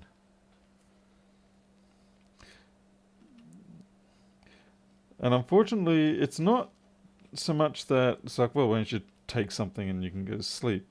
That it helps one aspect, as in it helps you, okay, you sleep. But what it doesn't help is the fact that you then miss events that you needed to attend to while you were sleeping, and therefore you wake up to a situation that's worse than if you simply had stayed up. And that's where the real problem is, because there's things that I cannot not react to at night. Oops. Honestly, it's almost as bad as when I was living in South Africa. And you hear stuff and you're like, am I going to die? You don't really say it in such a casual way, though. But we are getting very close to the point where we will be able to sort of go, we trust what we've built around here enough that we can assume that that noise is not pertaining to something that we have to attend to. Sleep deprivation is an extremely bad thing, yeah. And like I said, everything I've been done basically is in spite of that sleep deprivation. But as you say, Miles, I am definitely very concerned about what the price is going to be, more than just simply the financial price. Because I look at all the other things that people are getting done, with like things that they're teaching themselves to do, like maybe let's say, someone decides, I'm going to learn how to do T2 replacements, get the gear and all that. Yeah, there are so many skill elements that I am slipping behind on because of the fact that I just don't have the energy to deal with it at the end of the day. I get what I got to get done, and then maybe there's a little bit left over. And I think with those teeny tiny little bits left over, I've been working on god damn it, I forgot to get more. Okay, I am going to have to go out to the shed now, and I've got to get more of those. One new me, it's not the noises disturbing per se like I said, I have to respond to if I do hear those noises. Um, it's a case of, to put it bluntly, say someone comes into your house and you've got to defend the house, then you need to be awake for that, because otherwise you're going to wake up dead or an empty house, to put it extreme. So blocking the ears and shutting the eyes isn't going to help the scenario. Moved to a very quiet village 3 years ago and I sleep in it. That's the good thing to do, yeah, definitely.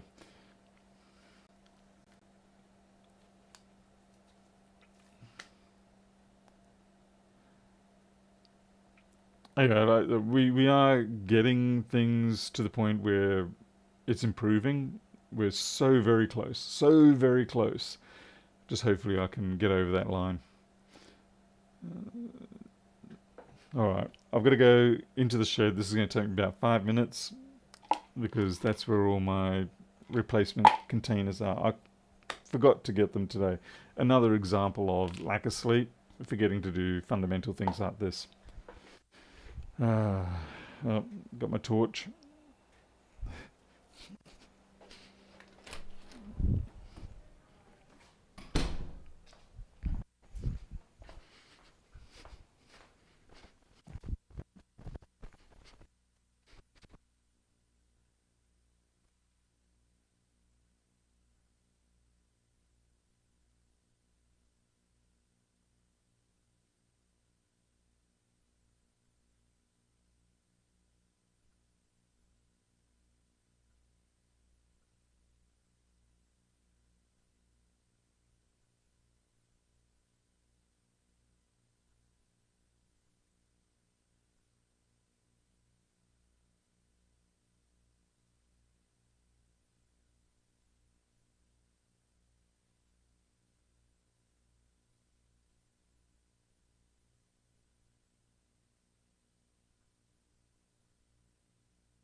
Oh, that was fortunately a little bit quicker than I was fearing.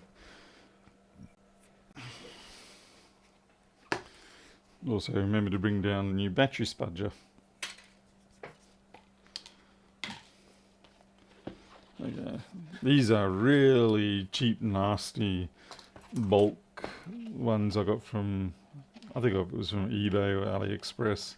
They're terrible. They're absolutely terrible. But I've got so many of them, I just need to use them up.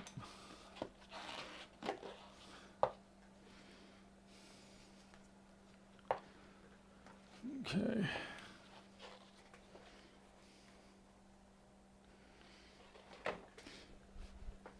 By the way, the situation here, it's not like life and death for me or anything, in terms of, it's not like I am living in South Africa and not in a gated, secure compound or anything. But it is important that we react to certain things that are happening at night for the sake of our fur kids. And people are going to go, what? And it's not really a voluntary choice. It's like I said, it's one of those things, if you choose to ignore it, then you're going to end up with a bigger problem than if you deal with it. It's at the balance. At the end of the day, that's the balance. Deal with it and lose sleep. Ignore it and lose more.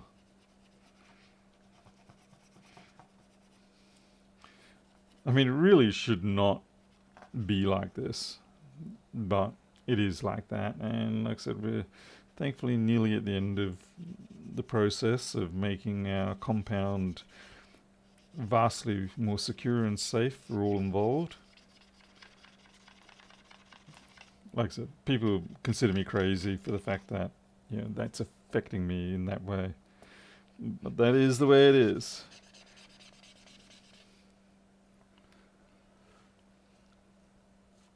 Does sleep deprivation affect things? Oh, hey.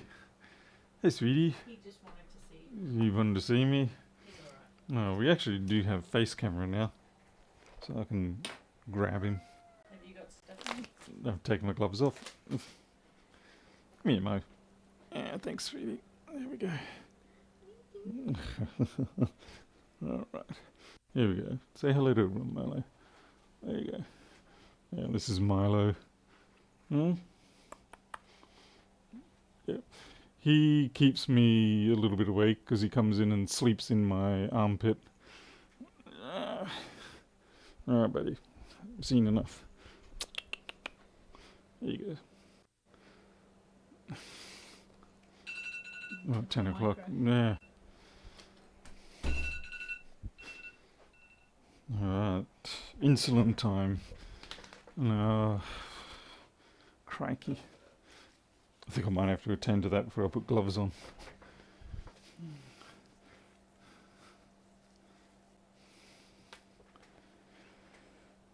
The place in the Philippines is a gated community with 24-hour security. Yeah, it's you got to have that with some places. Like I said, I was in Gauteng of South Africa, which is a Pretoria, Johannesburg area, and I don't know how people would live outside of a gated security compound.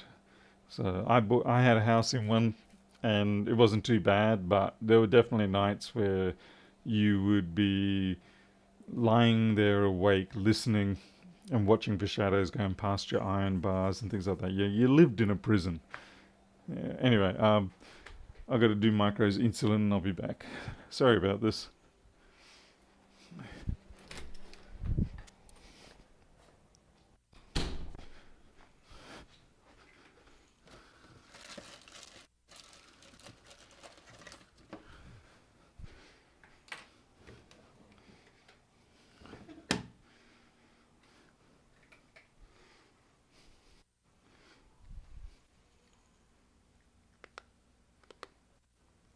Are these biscuits tasty?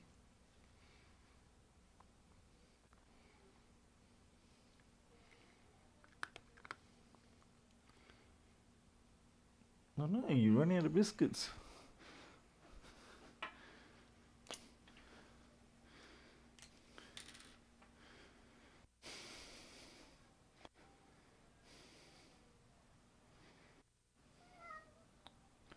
What? You gotta wait. I'm doing Micro's injection. Besides, you already had enough biscuits.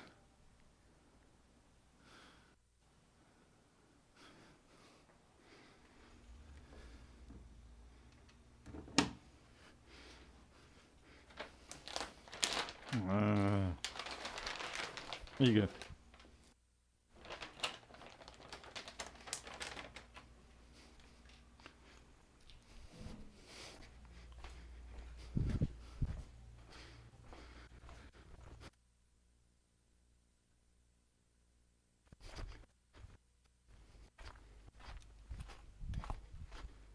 Hey, Micro. Time for your shot, buddy. And you mouse with you again. No? What will you do with it, your mouth? Okay. You ready? Yeah, there we go. Oh, good. You're a good boy. Yeah, good boy.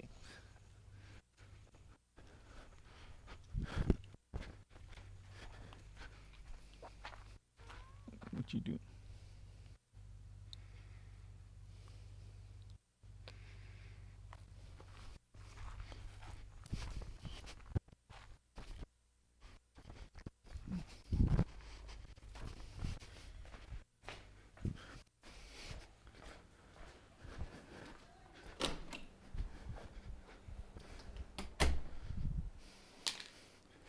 Okay, now we can get back to doing work. come down to Sydney. All you need to worry about here is your neighbours getting drug raided at 3 a.m. Try and organise something with them so that they throw the stash to you and you get a cut.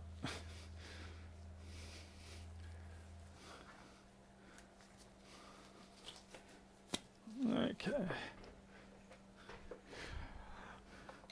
It's funny, Holy Curative, when I got back to Australia after being in South Africa, and of course we have no, up here in particular, we are in a little rural town. I mean, when I say little rural, that's not quite true. I mean, the town is at least 5,000 people within the main centre, 8,000 depending on how far out you want to stretch the boundaries. So it's not tiny, but it's comparatively small. Anyway, when I first got back, it was very difficult to sleep because of that fact. It was like, there's nothing on the windows. People can just walk straight up to my door. I'm dead. It took a long time to get used to not having to worry about that so much.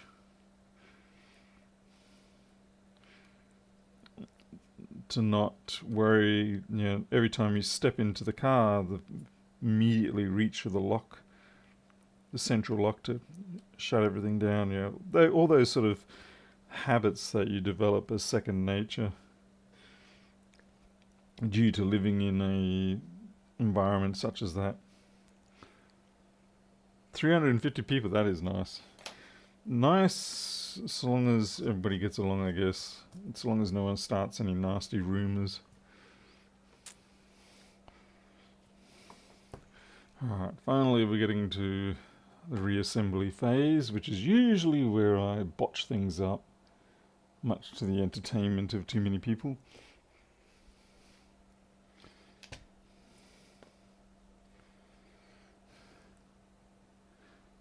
Which of your cats is the most chatty? Let's see.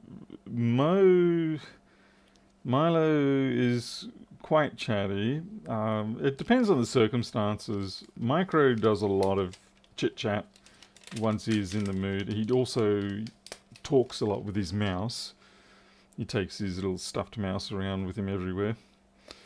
And every now and then you hear him having an argument or something. I don't know what's going on. Mousy goes flying across the room. And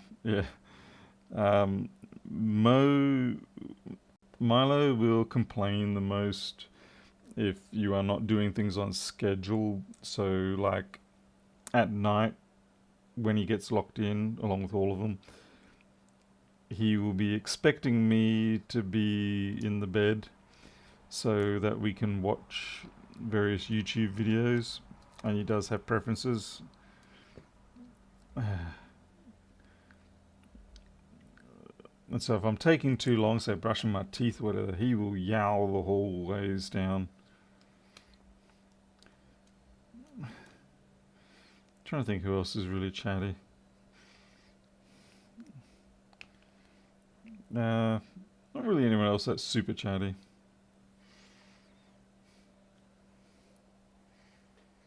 Yeah, mostly Micro and Milo. Alita's going to tell me when I get out of here and say, what about so-and-so? And I'm like, oh yeah, I forgot about them entirely. Loki does talk a fair bit as well, but usually when he's just complaining.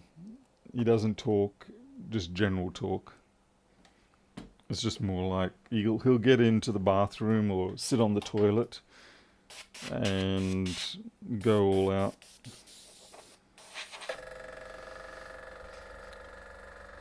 Hey Pedro.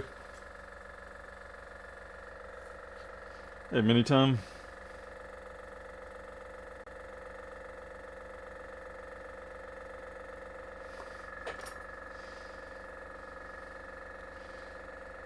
Alright. Big grip, wrong grip.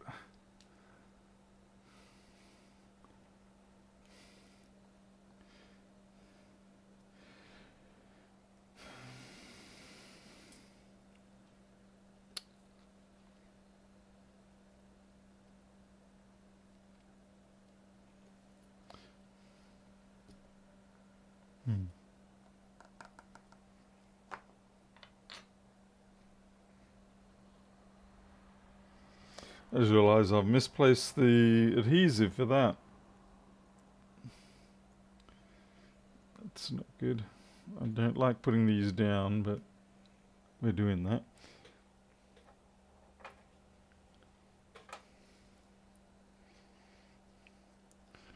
Well, I don't have replacement of the same type of adhesive, but I will use some Captain tape, some actual Captain tape.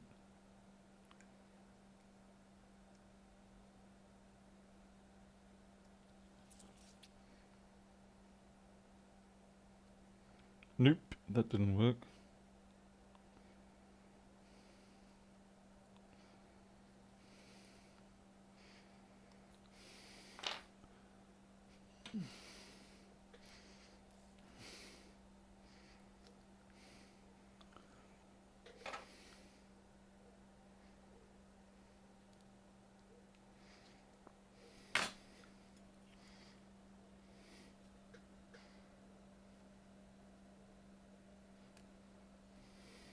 I'll do the trick.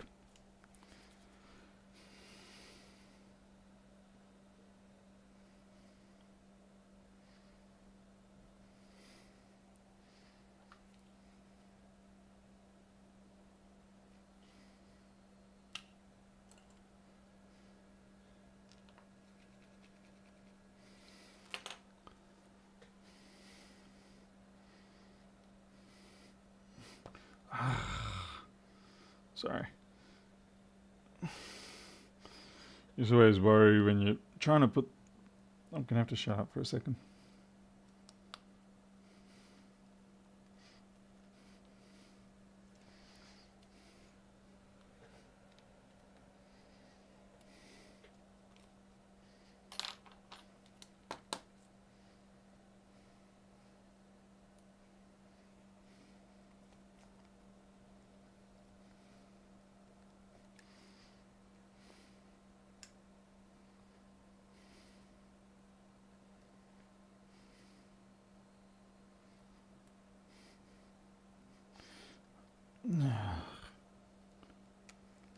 There was a frustration noise.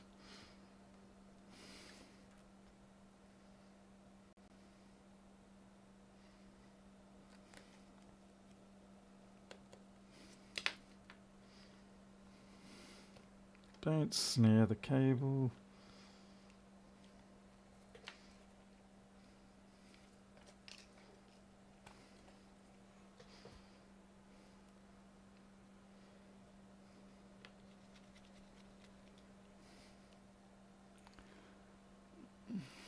Programming is no longer fun. All we do now is learn frameworks. I gotta say, I don't suffer that issue because I still program in C and C++. I can understand the push for things like frameworks. You know, it does mean that you can do a lot more, a lot quicker. And most of what gets coded, if you are working with frameworks, tends to be stuff that is similar across a lot of places. Yeah, that's really is them trying to minimize the whole wheel reinvention system. What are you snagged on? Come here. How dare you get snagged on that?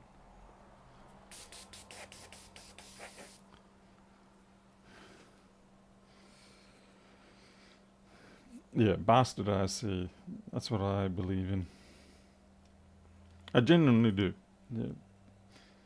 C with the convenient parts of C++. And just leave all the other academic crap behind. It's like you don't need to use it. There's nothing stopping you creating bastardized C programs. There's nothing wrong with them. In fact, more often than not, they're vastly more readable. And people prefer... About the only people who complain about bastardized C code are pedantic people who probably have never actually written stuff or live production jobs where you just got to get stuff done. Okay. God help me if there's any particles of crap in here.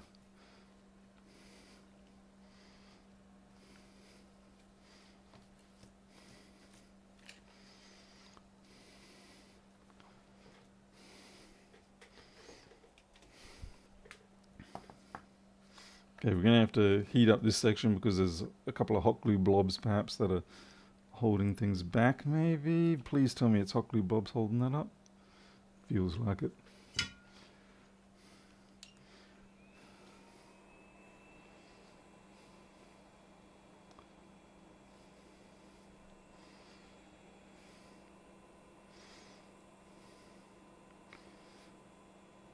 I mean, it's all good and well if you're dealing in an entirely academic situation and you're doing some theoretical research. Yeah, if you're in that environment, I get it.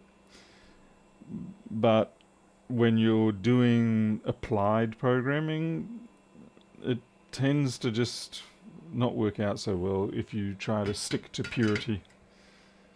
You kind of have to mash things up. I mean, it's the same with math. You get applied math and then you get theoretical math. And there's a reason why there's different fields. Any opinions on the laptop hinge crisis? What's this? 3 or 4 a week for hinge screen repairs. Wow. Okay.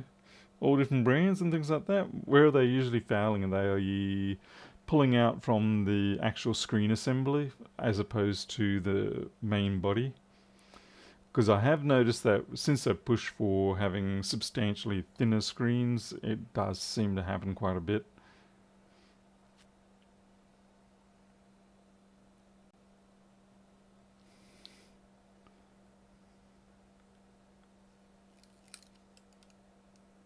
I swear there's a...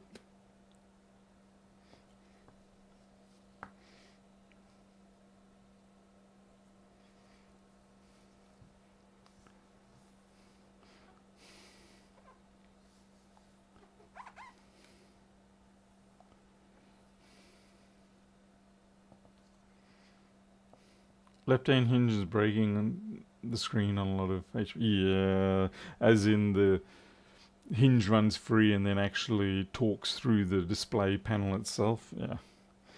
Yeah. Good luck solving that one. Seriously, I'd say. I don't do them anymore. I just fundamentally I just say to people, yeah, it's you're gonna need a whole new screen assembly. Or just pick something that doesn't use the whole quest for thinness. It sort of needs to come to a stop. We need to get back to being a little bit thicker and more durable. 500 quid for a new back. Yeah, ouch. I suppose too, if they're are they touch displays? That's the worst. Touch displays and I do not get along anymore.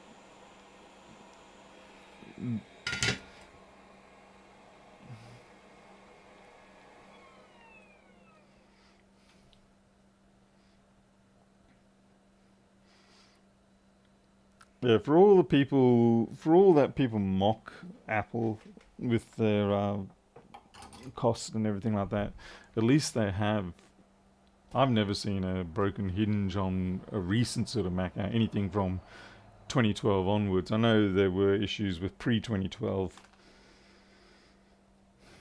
but beyond that, yeah.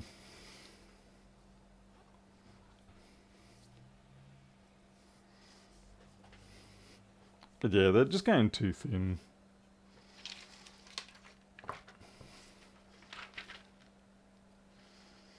I feel like the standard test should be, you should be able to, well, you should always be able to open up a laptop one-handed one side. I know you're not supposed to, but I think you should be able to, because let's be real, that's what people do all the time.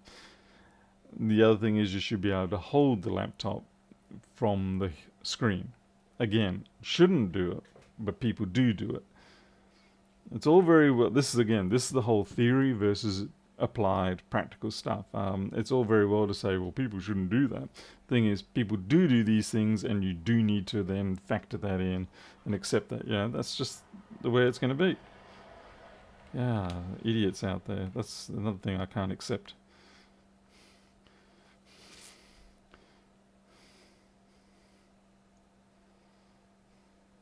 Become a cis adamant. Oh.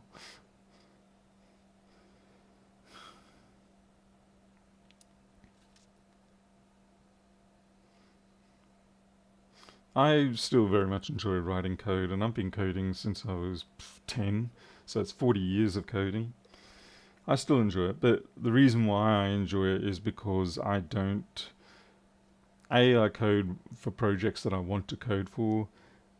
B, I code in bastardized, non-tight ass type systems, and it's me. It's me and the customer. There's no boss that I'm coding for. There's no group that I'm having to. What is with the freaking traffic tonight? Honestly, the traffic's out of hand here. It really is severely out of hand. We used to be every 30 minutes, if you were lucky, you saw one car. Now it's every 30 seconds, and they've got their great big four-wheel drives, and it's not even that they're four-wheel drives or anything. It's just that they hit the floor. Yeah, they just basically floor it as soon as they come around the corner, and it's still a 60 zone, so they're hitting 85, 90 by the time they pass the house, and then the 80 sign is just over there. It's I'm starting to sound like a grumpy old man, but it's a legitimate problem. We get a lot of things being hit. Like we've had dogs hit, kangaroos hit, all sorts of things.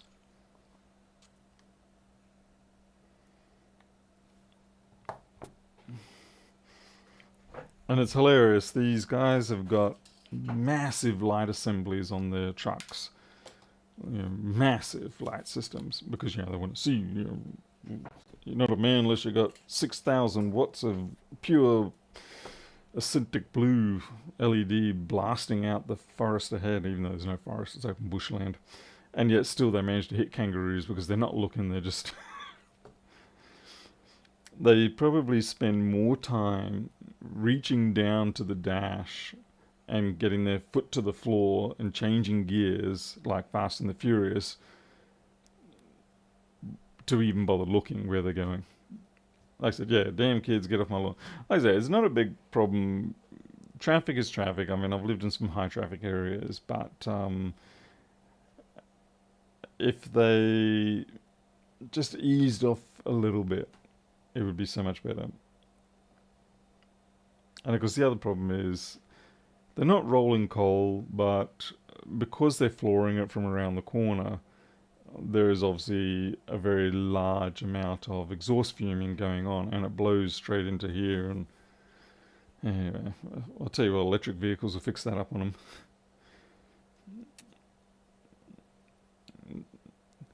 Yeah, Jim, we're kind of like on the we're on the perimeter of the town, and it's a nice straight 400 odd meters, slightly uphill, so it's a perfect drag strip. Hey, on stage.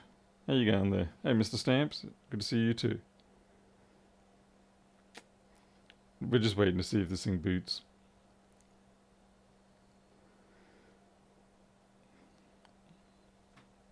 So yeah, you come swinging around the corner, and it's a slightly obtuse corner. It gives you excellent visibility up the road, on the road, so you can see what's on the road. But there are fall-aways either side for drainage, and that's where the kangaroos hang out, and the animals, and so they go flying up there, and next minute you hear thunk, and the brakes going off. Another maimed animal. That's the other problem, is most of the time the animal isn't even killed outright. They just get maimed, and we've got to call up wildlife services, and they got to come out here and finish him off properly, because for all these supposedly bushy type people doing this crazy driving, none of them bother to do the good etiquette stuff and actually finish off the animal after they've maimed it. They just like drive on. No, it didn't hurt the car. Bull bell is fine. The animal can die. And on the highway, that happens all the time, but they have the opportunity to do the job properly here.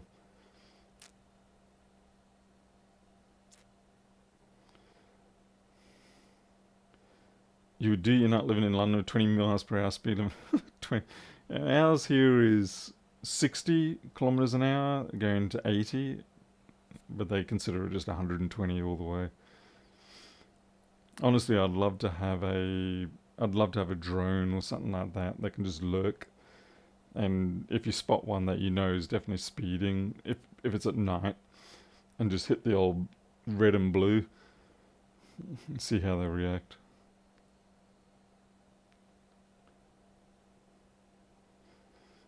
What is going on here? You charged yet? It's still not charged. This thing's been 20 mile per hour limits. Yeah, we do have 40 kilometer an hour, so yeah, that's better than 20.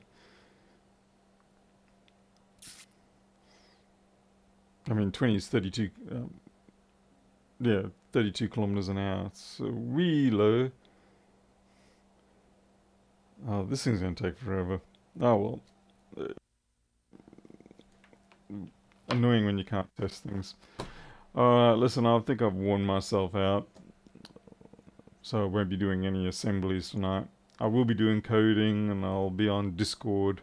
I'll obviously be on my own Discord, or I'll be on Joey Does Tech Discord if you're in that area as well. But yeah, I think I'm done for the night.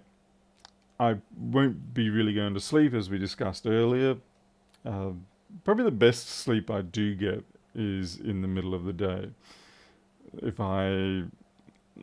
I'll just brick out. I look like the Wicked Witch of the Wizard of Oz, because I usually fall onto the bed face down, but my feet way off the bottom edge of the bed, so my shoes don't get on there and things like that. And so I just look up the Wicked Witch, just died on the bed, and I will sleep very strongly during the middle of the day, because I'm not worried about the things that we have to monitor for at night. But you can't sleep like that. Anyway, but come nighttime, I'll be awake until 2, 3, and then I will have restless sort of tossing and turning until about 5, 6, and then when the sun starts to show up, I will then zonk out properly until about 10, 10:30. Okay, we've got a boot. Dong. Oh, okay, we need a passcode. Let's see.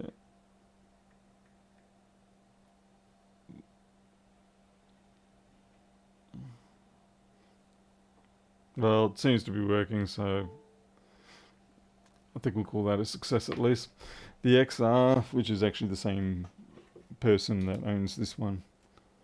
So 72% charge, so it's definitely charging. It's just got a little bit of intermittent behavior there. So I think with this XR, I'll just throw it in with that job and just say to him, look, it's an imperfect dock on it, but it'll get you through. Being an XR, and like I said, because of the damage, they should just take what they've got as a win and catch another one. Yeah, get an iPhone 11 or something like that instead when they get the opportunity.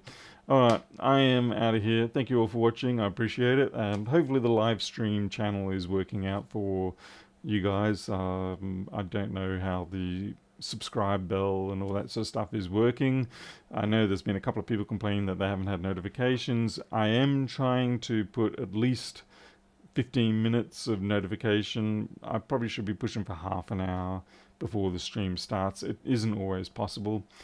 And I will be obviously still doing edited videos. I've got to put a new edited video onto the main channel.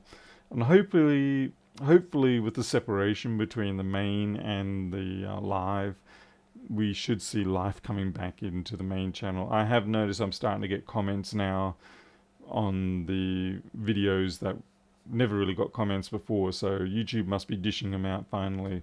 instead of constantly throwing out the live streams, which people be like, yeah, what do I want to watch a 3-hour live stream of some guy blabbering away? There's no concentration of entertainment in there. Yeah, not unless you're already part of the group. All right, I'm out of here. Thank you all again. I will see you all next time. And until then, you take care. I'll catch you later.